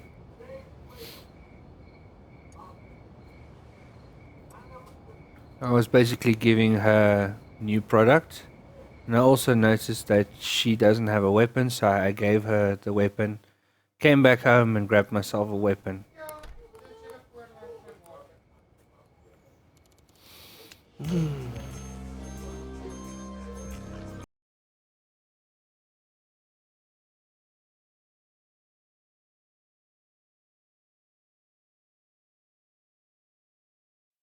As you can see from here, I could order better product. So I decided to go ahead and grab the better product. A good idea is putting the money inside of the Dropbox and then removing it afterwards, ensuring the Benzies don't take your money, and then when the product is delivered, to immediately run there and grab your product before the Benzies could get their hands on it. Now, like I said before, the chemists don't have a supply shelf. I tend to call them scientists, but they are called chemists. So you have to spoon feed them, like you see here. My handler is actually putting the stuff on the shelf. That's why I give my handlers 4 stations only, and then with the extra slot I tend to put in whatever product needs to go where. And with the last one, I tend to move them from the first shelf to the second shelf in order to have more product on the shelves. So it tends to work out in the end. And as you can see, my second product is cooking quite nicely. It's moving up. I had a difficulty with the one in the corner.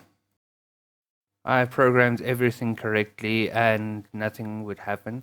So I picked up the corner station, placed it back, gave the guy his instructions again, moved everything so it will go back there, and it started working fine. So, oh, and I also saved and exited and came back. It started working perfectly.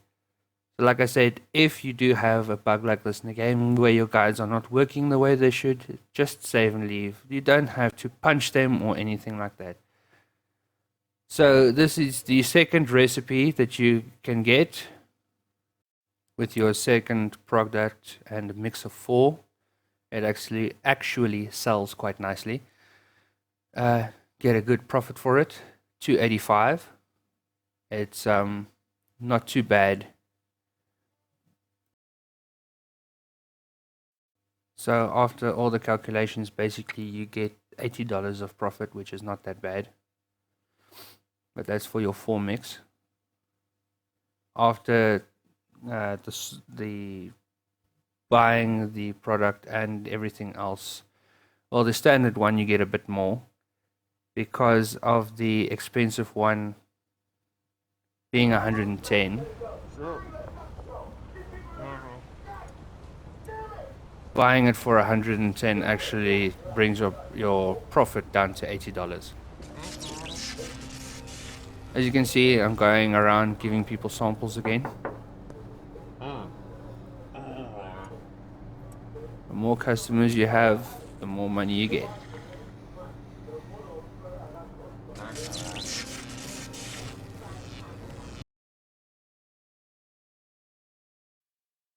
For meeting them is a waste of time, but I had to fill my product up, so this was the best way to do it. Sorry for muting the sound again. The Benzies were getting more aggressive this time, and again I was cussing. So I had to take out the trash. My accuracy was getting a lot better though.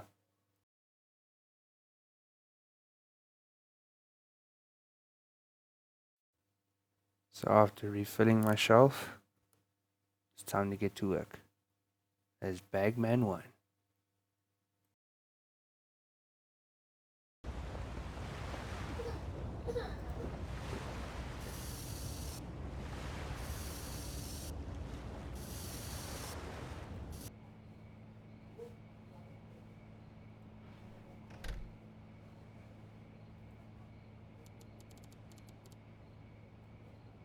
Continuing the steps as I go, basically continued selling, giving to customers, advancing, making money.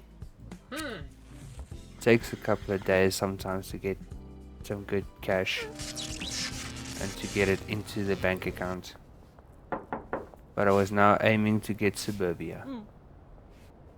I was doing this via painting, getting new clients, and advancing my days.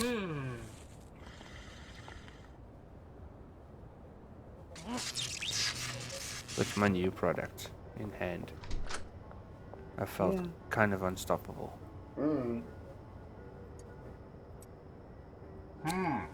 But I was just waiting to up my products to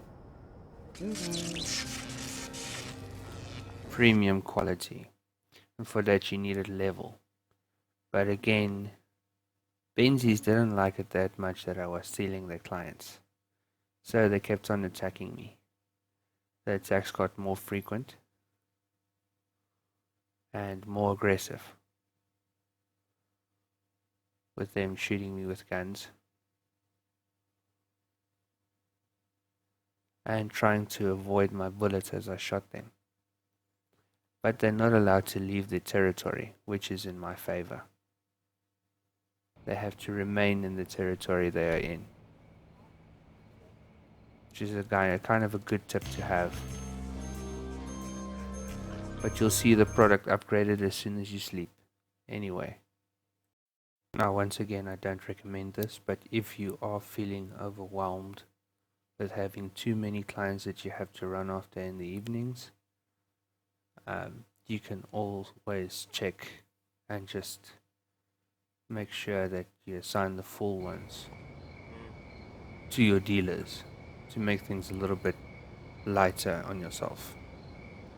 Now, this is the example I spoke about, that if you give a client product that he doesn't like, that is not up to his standard, they will start attacking you. I suggest not shooting them. Just run away. As they'll call the police anyway, and the police will start chasing you. I don't know what they claim. Maybe that you assaulted them or something. I don't know. But yeah, they'll start attacking you if you don't give them the product up to their standard.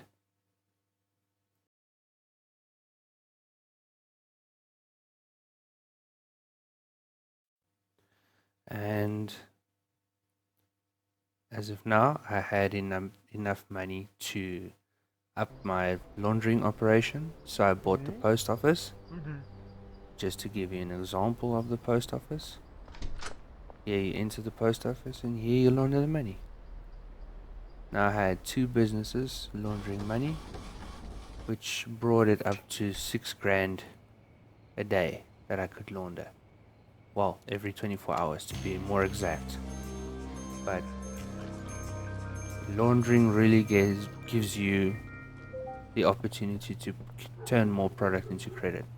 Now this is the 8 mix recipe. This is what it entails, that you reach the end product of. And that sells for a whopping $427. Helps quite a bit. Then I took the liberty of showing the other products. And so for diesel, the 7 mix recipe, as not 8 but 7 mix recipe, will be the most profitable, as was displayed on the screen.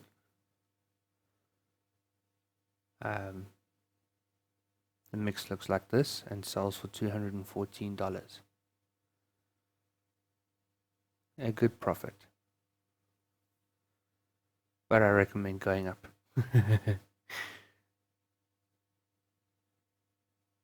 Then placing your mixing station here will complete the mission above the Chinese restaurant.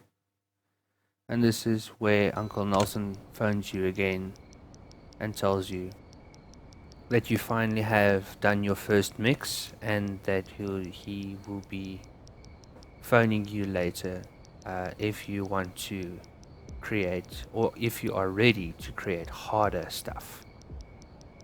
But we all know that's going to be the 3rd product on the list, which wouldn't be long now for me to start creating, because you'll meet the contact for that very soon, especially at the pace I was going.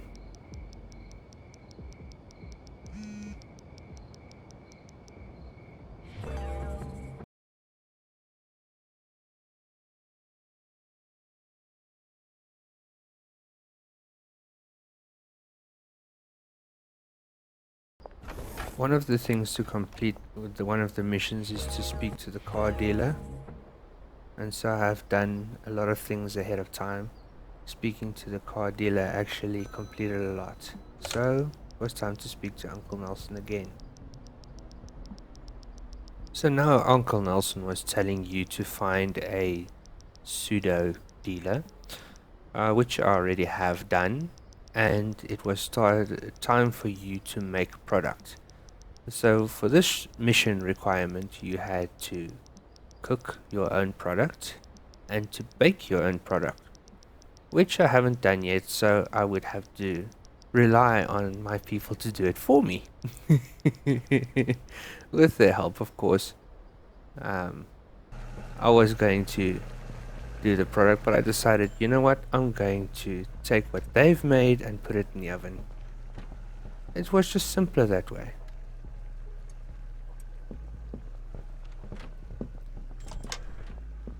So as you can see, it's fairly simple. You just open the oven and close it. It does it for you.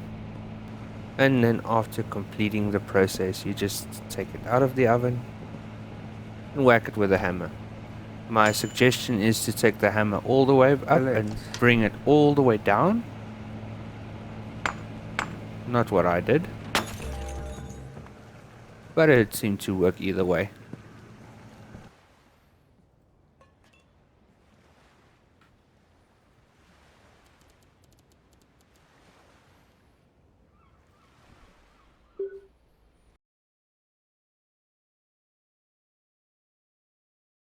And now I could buy the premium product. Even though I was almost at the next level, but I could throw away all the standard product and introduce it to the people that were trying to kill me if I sold them the lesser product, which would be a benefactor to me. I had to keep my clients happy though. So Bagman 5 is where you can reach the premium product. And now since I had some premium product, it's time to do handouts.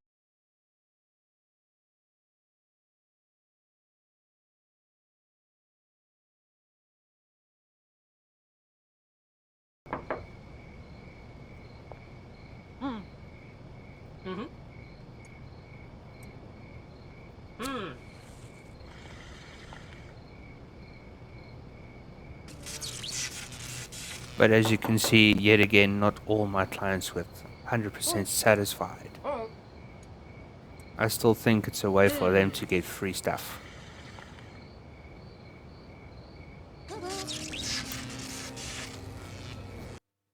Though annoying, it helped. This was the next dealer. But clearly he wasn't ready because I hadn't unlocked him yet.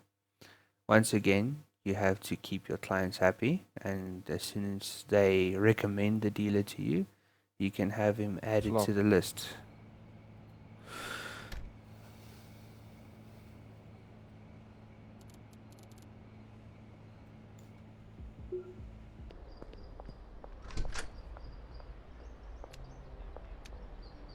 Car was just one of those.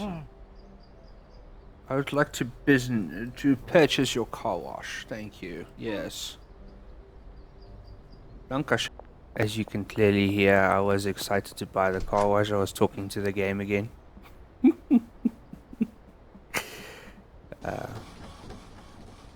So the car wash can launder 6,000, like I said before. Slaap.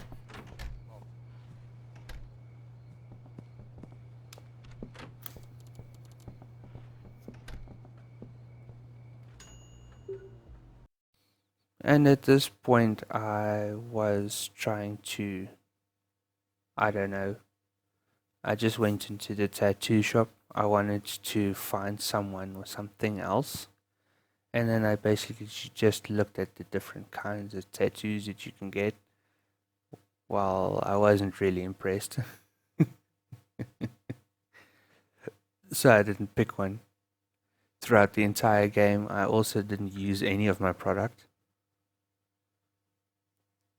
Not even one. And I was very happy for this level because I didn't have to beat up any more cops. Enforcer 1 allows you to buy the pistol and pistol ammo. So that was great news for me. And you could get the cauldron, which meant you can finally create the third product.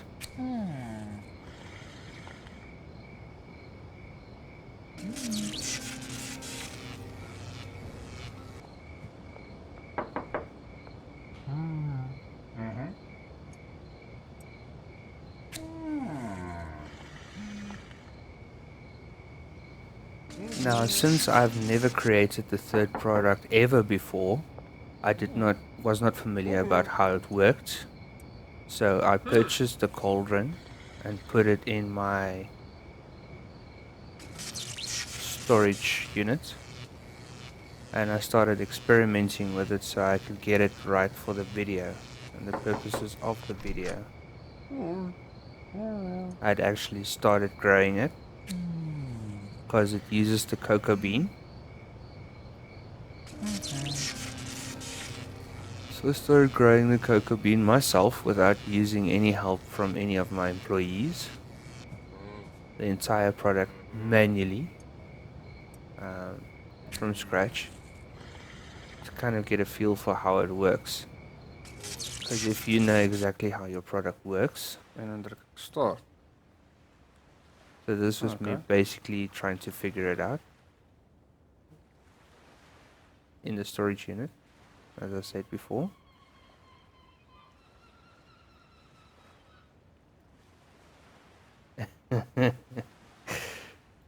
First time for everything, right? Klop. And so I was waiting for the project to complete, so I went to bed. After having the product finished, so that you had to put it in the oven.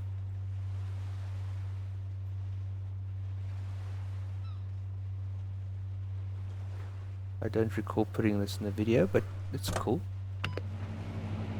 So this was my very own little experiment. And as you can see, product 3 was completed.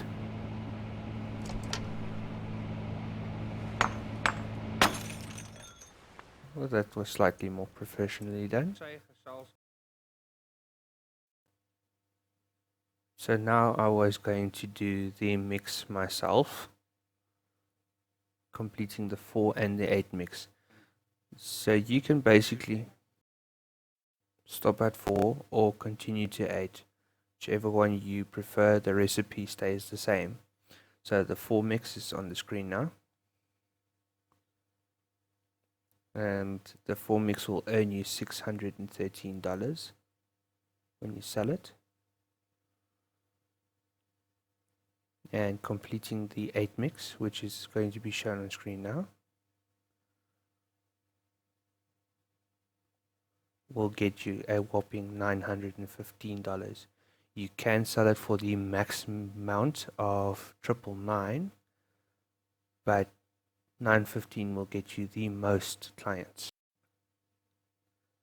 And so it was time to purchase the barn. Like I said, the barn has a lot of space, and you have 10 employees that you can place into the barn to work for you. Now, I have started with the basics, but my barn would change eventually again. And then at the end, I'll show you exactly what I did with the barn. Daar's 'n manier wat jy hiervoor gaan neus sê. So ja.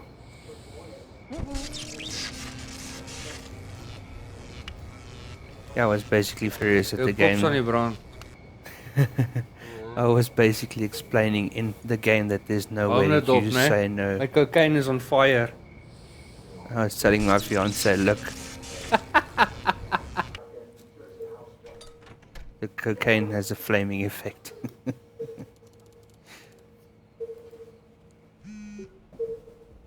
and that's what I like about the game, the comic effect that happens when you have so many different effects that I don't think is even possible in real life. But anyway, it was time to get my second last dealer to help me out. And now to get the staff members to come and work at the barn.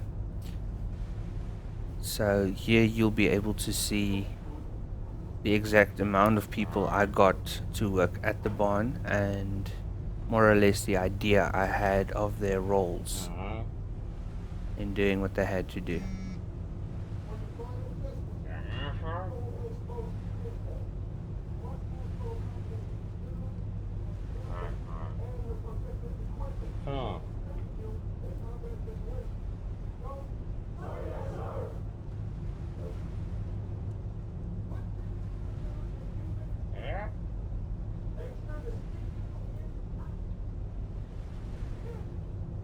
Once again, pardon the TV in the background. I don't want to mute all the sound of the game. It was my fault for leaving the mic on.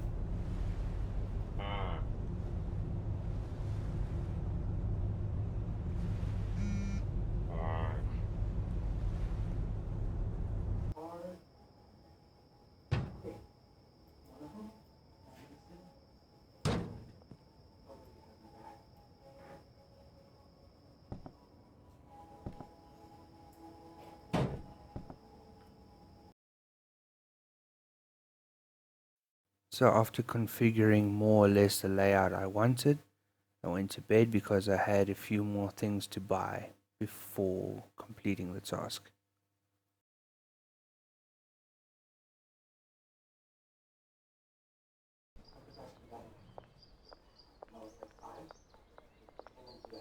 So this is more or less the layout of the barn. This is how you can place your lockers in more or less the most efficient way that I saw to do. Because you can have 10 people in your barn, you need to have a space to pay them all. And I felt that I could have removed the shelf to make more space on the other side, but some things you can buy during the day, some things you can buy during the night. And I kind of always need a shelf to put my extra stuff on. I was slowly gathering all the mixes that I wanted to get because I wanted the 8 mix layout for myself. But I think the 4 mix would have been adequate. I don't think it's necessary for the 8 mix. The 4 mix does bring in a lot more money though. It just takes up a lot of space.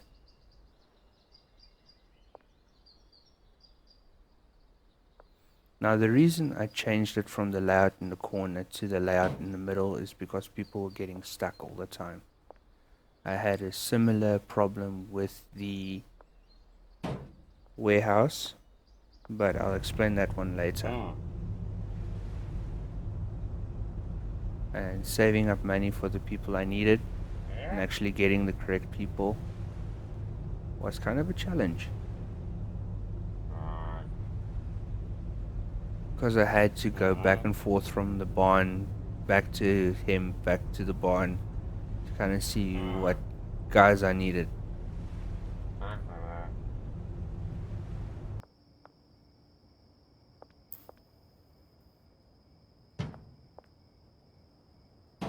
But at the end it was 2 chemists. I think it was 2 chemists, 2 botanists, or 4 botanists, I'm not sure. 1 cleaner, and the rest were handlers. Also make sure that if you are doing your third product here, make sure to keep the gasoline filled, 1 shelf for gasoline that they have to move to the cauldrons, and then your finished product must go to the shelf for your handler to put it into the first mixing station where your no wait, it was actually more. It was 4 chemists, because remember 1 chemist can do 4 mixing stations. So it was 4 chemists, 2 botanists, 1 cleaner, and the rest were handlers. And I also decided to set the threshold to 10. The threshold is basically how many products you can move there. There's one thing I'm sad about though, is I wanted them to actually put a threshold of 20 instead of 10. But here I was also showing you to set the filter for each machine individually so they don't carry the product to the wrong place. Remember, if you don't set the filter, they will add the product anywhere they find the spot open. So placing the filter is very important. Otherwise, you might end up with an entirely different product altogether. Say, if you want to make one weird random mix, you can go for that. Also, like I said before, have 1 handler do 4 mixing stations to not confuse yourself. It's a good idea though. For the barn, I used the second loading bay. The reason for that is because everyone is standing on the first loading bay. So I didn't want anyone to glitch into the vehicle or stuff like that. Avoiding hassles for yourself in the future is a good idea. And it's not necessarily a bad thing to have one delivery bay for everything. You would eventually get all your stuff onto the shelves.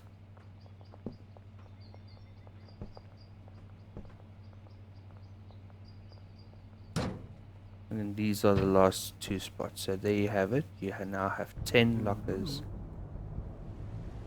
that you can use in your barn by using that method. Yeah.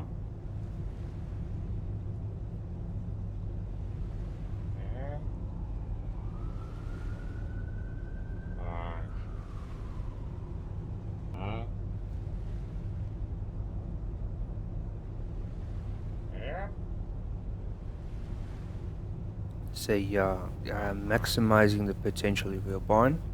I got the last couple of guys to help me out at the barn.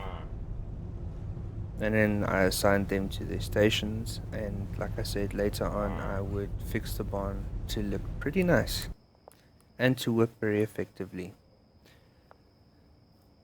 Once again, the botanists recommend using, don't place the drying racks together, place a space of 2 blocks between them so that they can move through.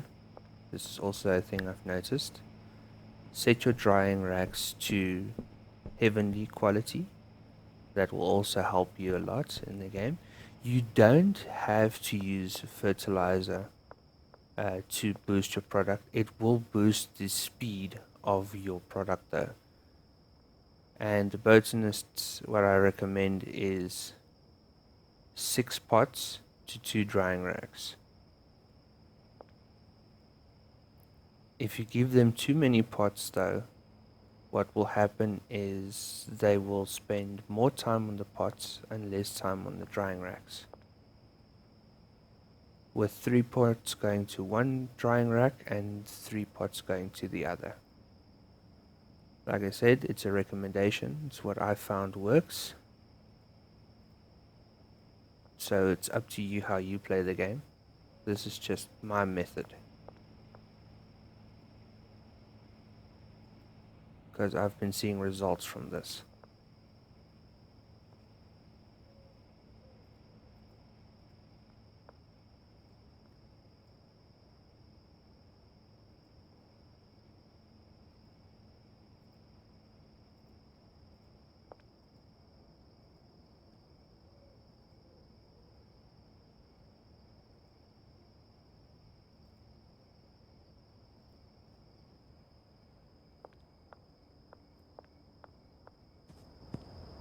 Now the other thing you can note, and this I'll be showing you later on in the video, is that you can add your own fertilizer. If you don't want to fill up your racks all the time, you can basically add the fertilizer yourself. You can put fertilizer on the racks for them to add, but remember, if you run out of fertilizer, they'll stop making product. Once again, you lose money. And you know, if you promise people product and you don't have any product, then you'll disappoint them, you'll lose reputation with them. So you can add your own fertilizer, you can leave the fertilizer entirely to maximize profit. Once again, it'll take a bit longer, but it's up to you.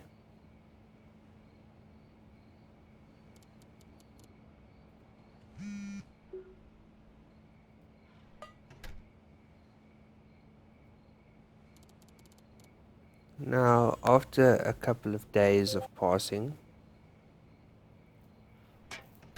I decided it was time to experiment with the V-pump. Now, there's a lot of people that say it's a waste buying vehicles and stuff like that. Use the skateboard instead, you know, on YouTube. But I decided to give the Viper a try. Now what the Viper does is you wait in-game 6 hours sometimes for a delivery to come. Now if you purchase the Viper, you can go to a shop and you can have your product loaded directly in the Viper, which is a very good thing because you can basically save yourself 5 hours in game and so on to use the Viper to do your deliveries. But at this stage it's difficult because most of the times your gas marts, the employees of gas mart will be away. They won't be in the shop, and they'll be gone on deliveries, or they'll be picking up product for themselves, which is redundant. So after getting the message from Salvador Moreno or something, you can basically order your product online. Like I said, the way of achieving that is by ordering dead drops, a lot of the maximum amount, and then completing your dead drops, getting them. If you're not going to use them, throw them away. This is just going to help you to order the product online, which you'll use credit for to get.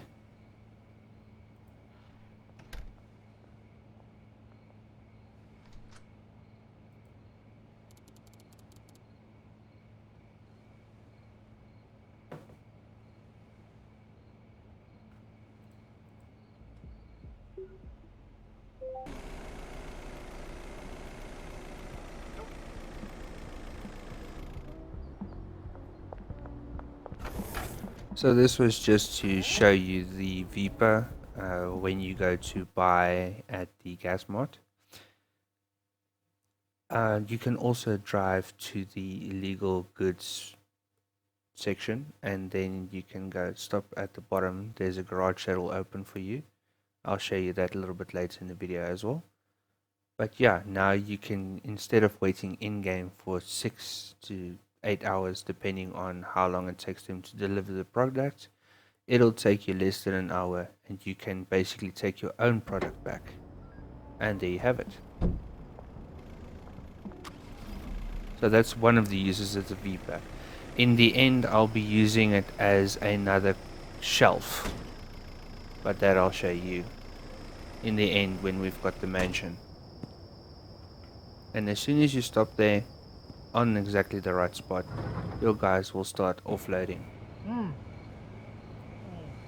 So it was time for me to say goodbye to product number 2 and fully invest into product number 3. My guys weren't very happy about it.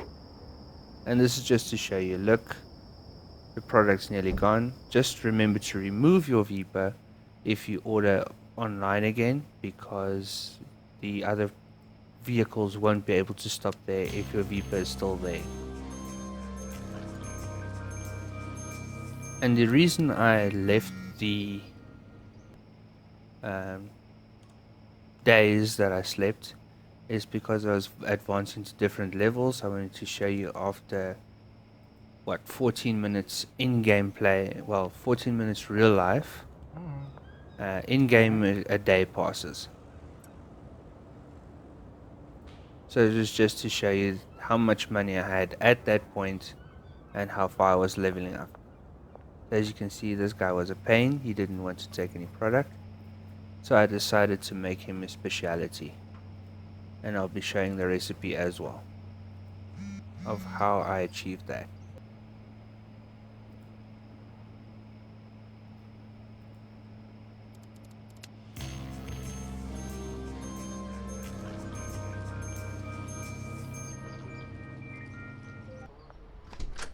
And now I noticed that I wasn't laundering money quick enough, so I decided to get taco ticklers.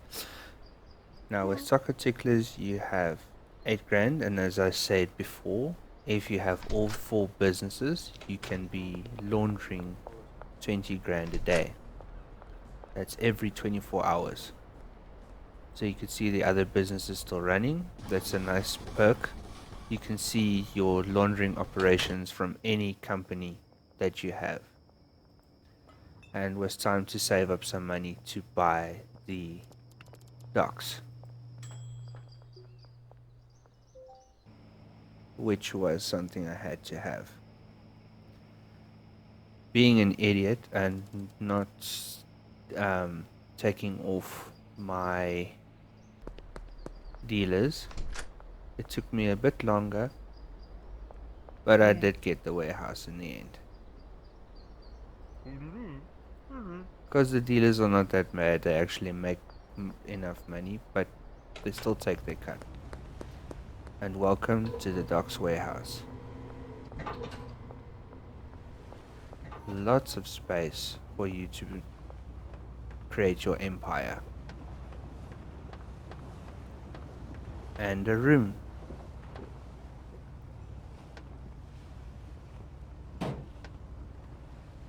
So I started off putting my cabinets in order to pay my employees.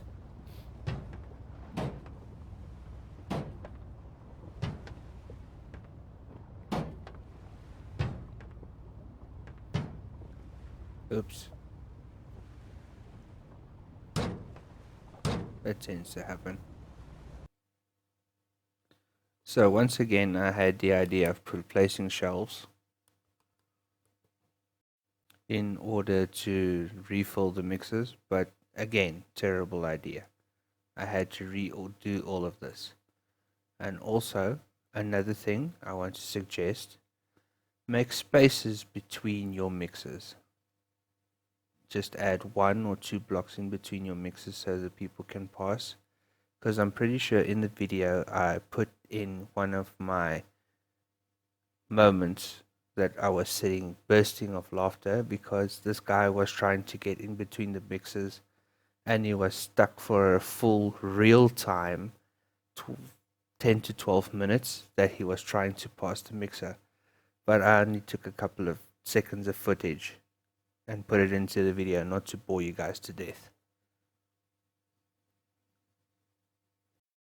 So setting up the mixers was pretty easy. You just have to make them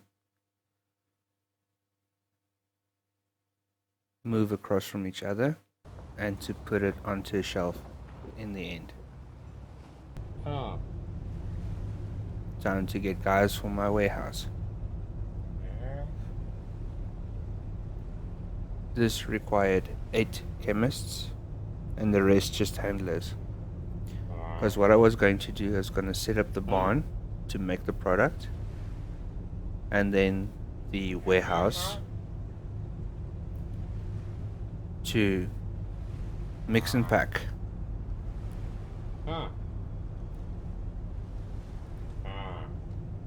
Thus maximizing the output of my product.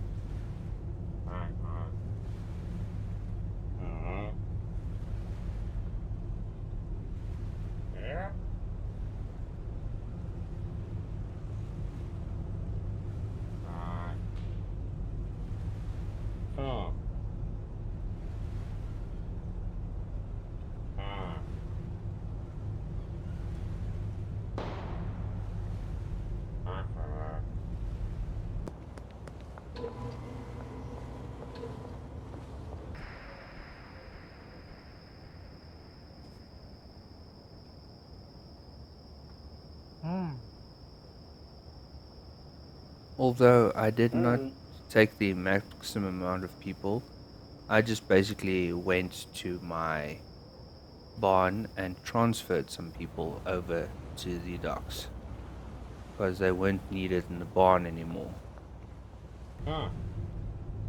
It was a far-fetched idea that I didn't think would work, and yet it paid off in the end.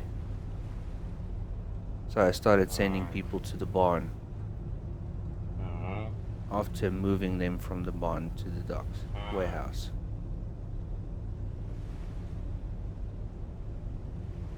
Now you can do this for your other places as well, but that requires great management skills on your behalf and a lot of time consuming effort.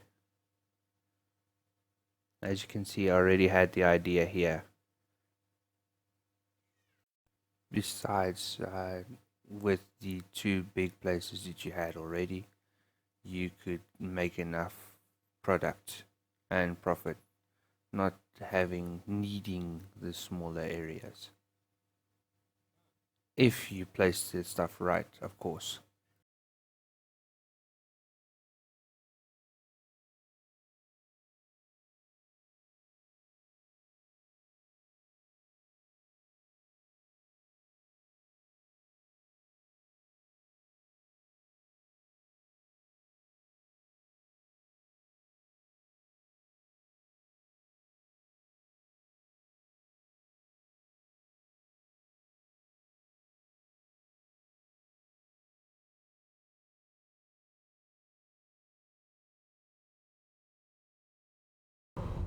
Uh-huh.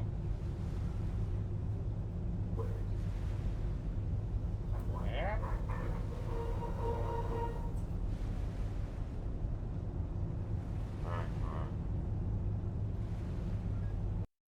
As you can see here, this is the general idea I had for the barn from the beginning. This is the way I should have done the other side.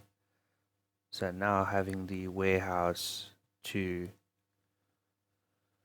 basically do all my product, to mix and pack, I could use the barn for maximum product efficiency.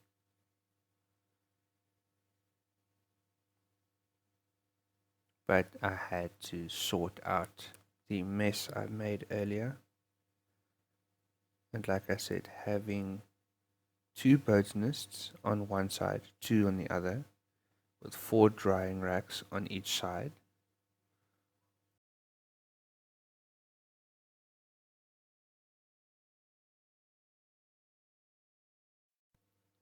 Okay, so it took me a couple of days to rectify my mistake with the barn, because I had to wait for the product to finish growing in order to get the pots, in order to get everything on the correct way I wanted it, because the third product actually takes very long to grow, very long to harvest.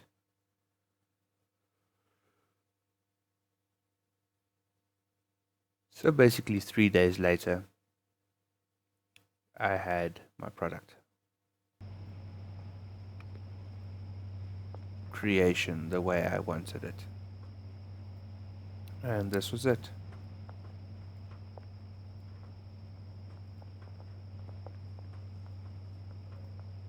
So this was, according to me, the perfect layout for the barn.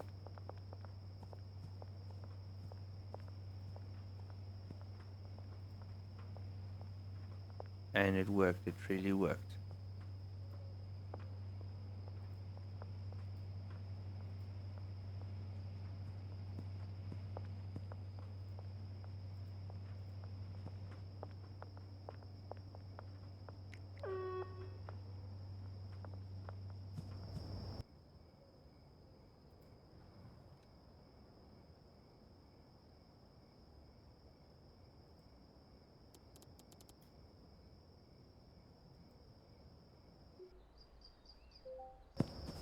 So as you can see here on the shelf to your left, I already had products in order to transport to the warehouse.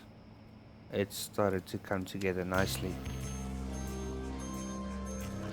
So in this last couple of days I did lose a few bucks, but it was all worth it.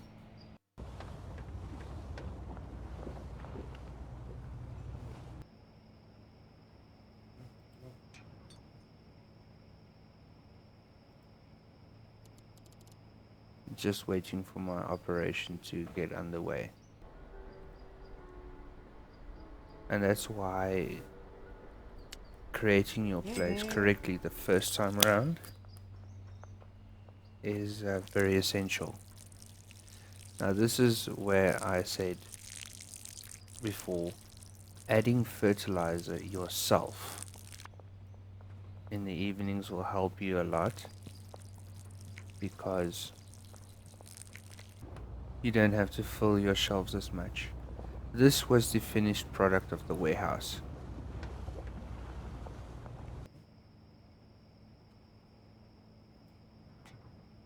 Like I said, adding spaces between the mixes will help you a lot.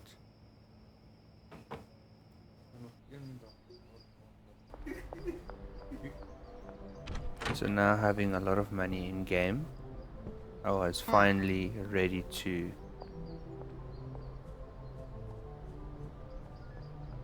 put some bling on my character.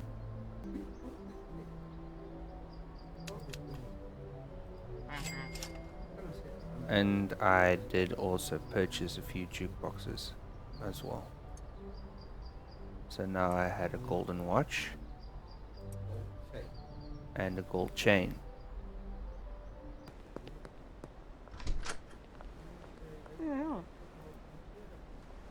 And that's all that you can purchase from the other shop. You still have to get the rest of your clothes here.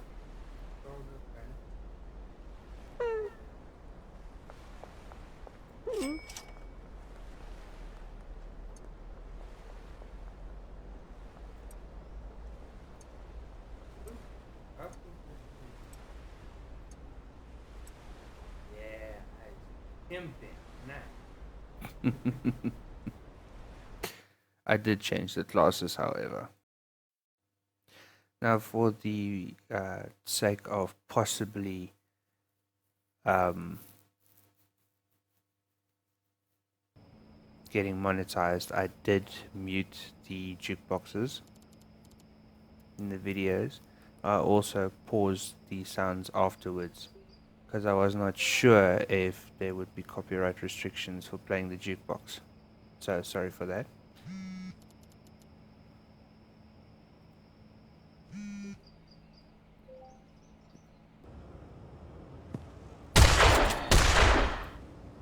As I said, clearing out Benzies was a lot of fun for me.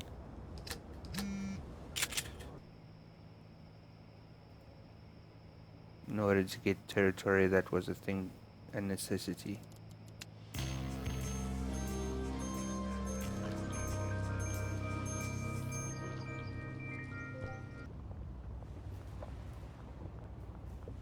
And this is the part I spoke of. Notice the worker just moving left and right the whole time. It's good to add some spaces in between.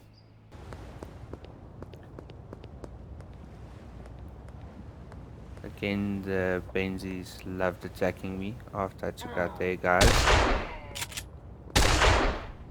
And I simply loved the shotgun.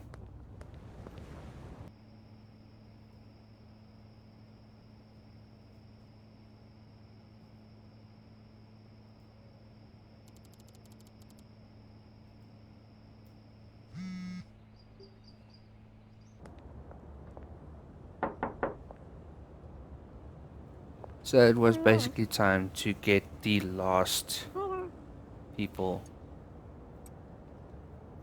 the last clients on my list.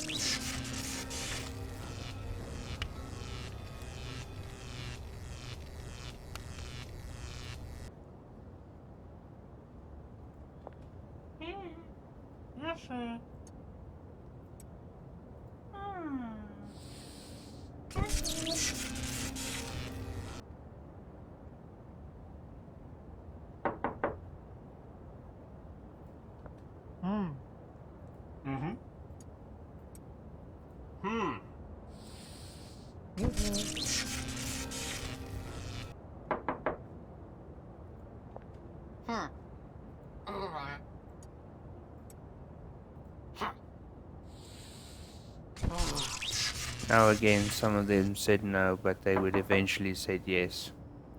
I actually felt guilty about this part. I thought to myself, I'm seriously going to hell for this.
And after officially unlocking Uptown, I already unlocked Uptown.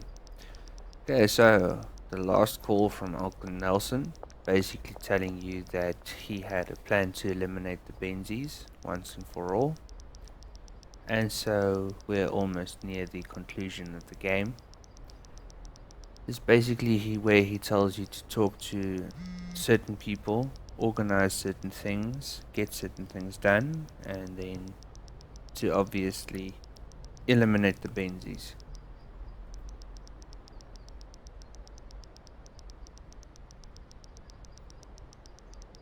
Also that the Benzies have basically retreated, and taking them head on would be a death wish, even though I wish that would be part of the game. It would be fun to take my shotgun for a test drive inside the Benzies warehouse, inside the Benzies house. Basically skipping the entire wait of the week to get the manor or mansion or whatever you want to call it. But yeah, to basically build a bomb in order to get rid of the Benzies. But yeah, it's part of the game, so I would have loved to just shoot them all up and just buy the mansion straight up. Would have been a nice choice. So first of all, you had to talk to this guy, and he was basically asking you for $10,000 cash, which obviously you had no problem giving him because you were struggling to launder the money. That's another thing I wish they had added, the casino. It would have nice to purchase the casino to launder money, because who knows how much money you could have laundered there. Maybe $10,000 a day. Well, this is Billy, and Billy wants you to bring him product number 3, clean without any additives. And so he would help you to get the explosives, while the product to make the explosives, in order to take out the Benzies, of course.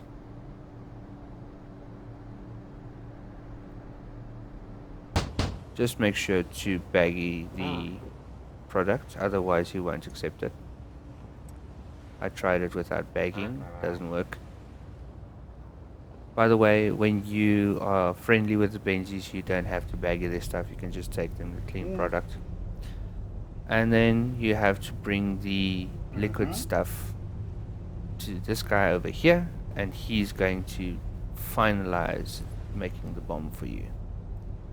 And the first guy you took the $10,000 to will take 24 hours to dig you a hole under the Benzies mansion, with which you can then place the bomb underneath the Benzies mansion.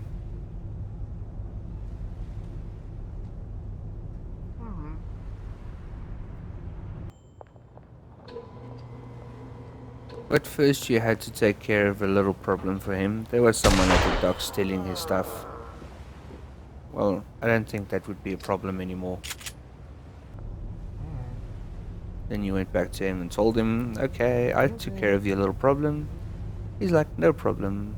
It'll take me 5 seconds to finish your bomb. Highly impressed with your skills. I was highly impressed with his. Okay. Exactly.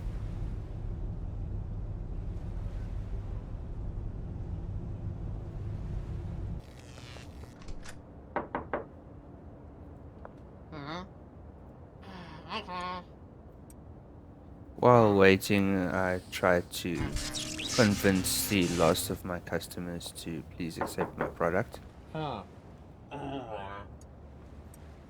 Took some convincing on my part, but they got it in the end. This guy I did convince as well. I just didn't include him in the video for some reason, unfortunately. Sorry about that.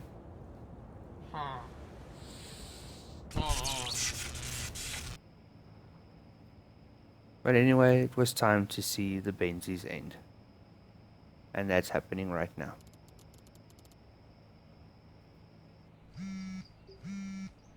So after having done your morning ritual of paying all your employees and all that, grab the bomb and head over to the section over here under the Benzies mansion, which I'll be showing you on the map.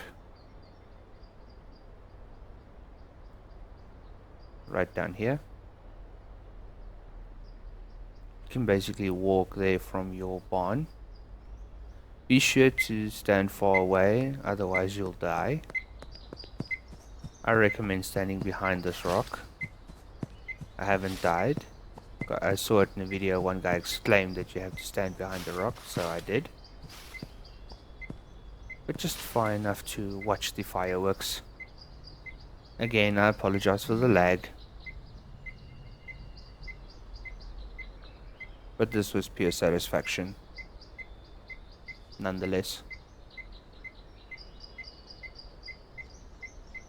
Just took a bit of time of waiting. And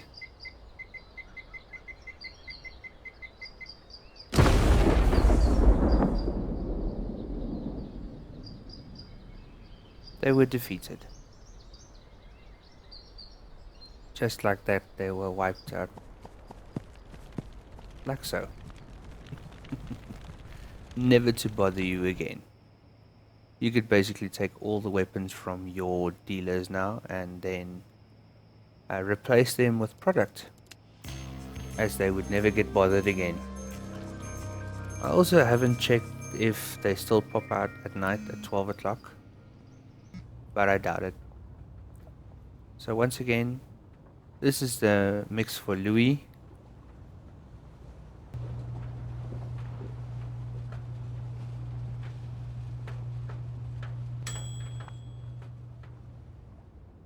To help him be more convinced to buy my product. But you'll see him with my last dealer that he is actually accepting the product from now on. Mm-hmm. And his has slightly different side effects than the others.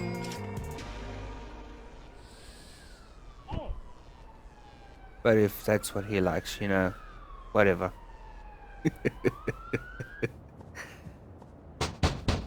And this was the last dealer.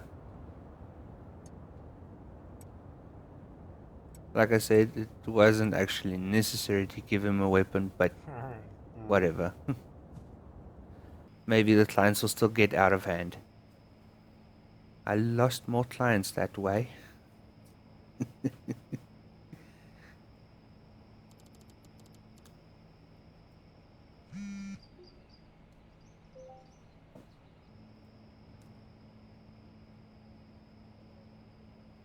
So basically at this point, I don't have much to teach anymore.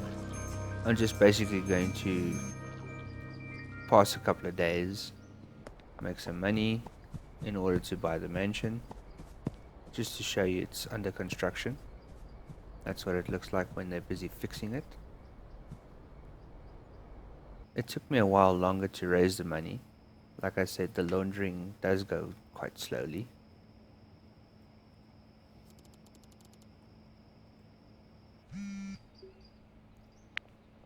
So what I also recommend is getting this stuff for laundering. You'll get an SMS that the place's construction is finished and that it's up for purchase for $250,000. When you finally have enough money, you can finally go and purchase the Highland Manor.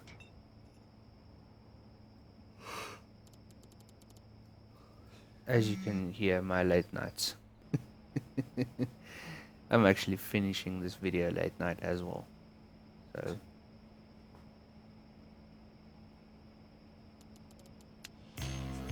you know, I hope to make this a career someday, where I don't have to sit up late nights recording and making the videos. Yeah. Editing and all that. Mm-hmm. So I finally had enough money to buy the mansion, and this is what I paid for. So, to give you a small tour of the mansion, you have 3 parking spaces. Once entering the door, you have 2 huge areas on both sides. Then you've got a little porch to sit on. And you have a view of the entire town, which is beautiful. I don't know, for me it was breathtaking. You've got an upstairs balcony as well.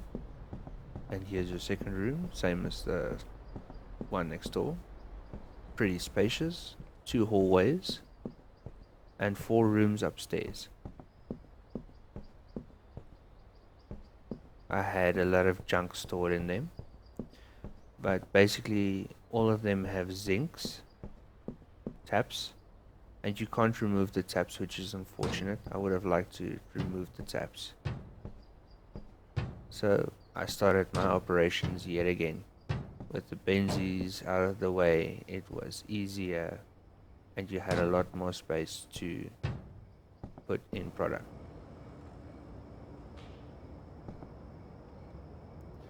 This is the hallway downstairs. So I put 3 shelves to make it easier for me to move product. This is the part where I told you about the van. So the van can be parked inside at the bottom. And then you can bring back a whole lot of stuff, like beds and so forth.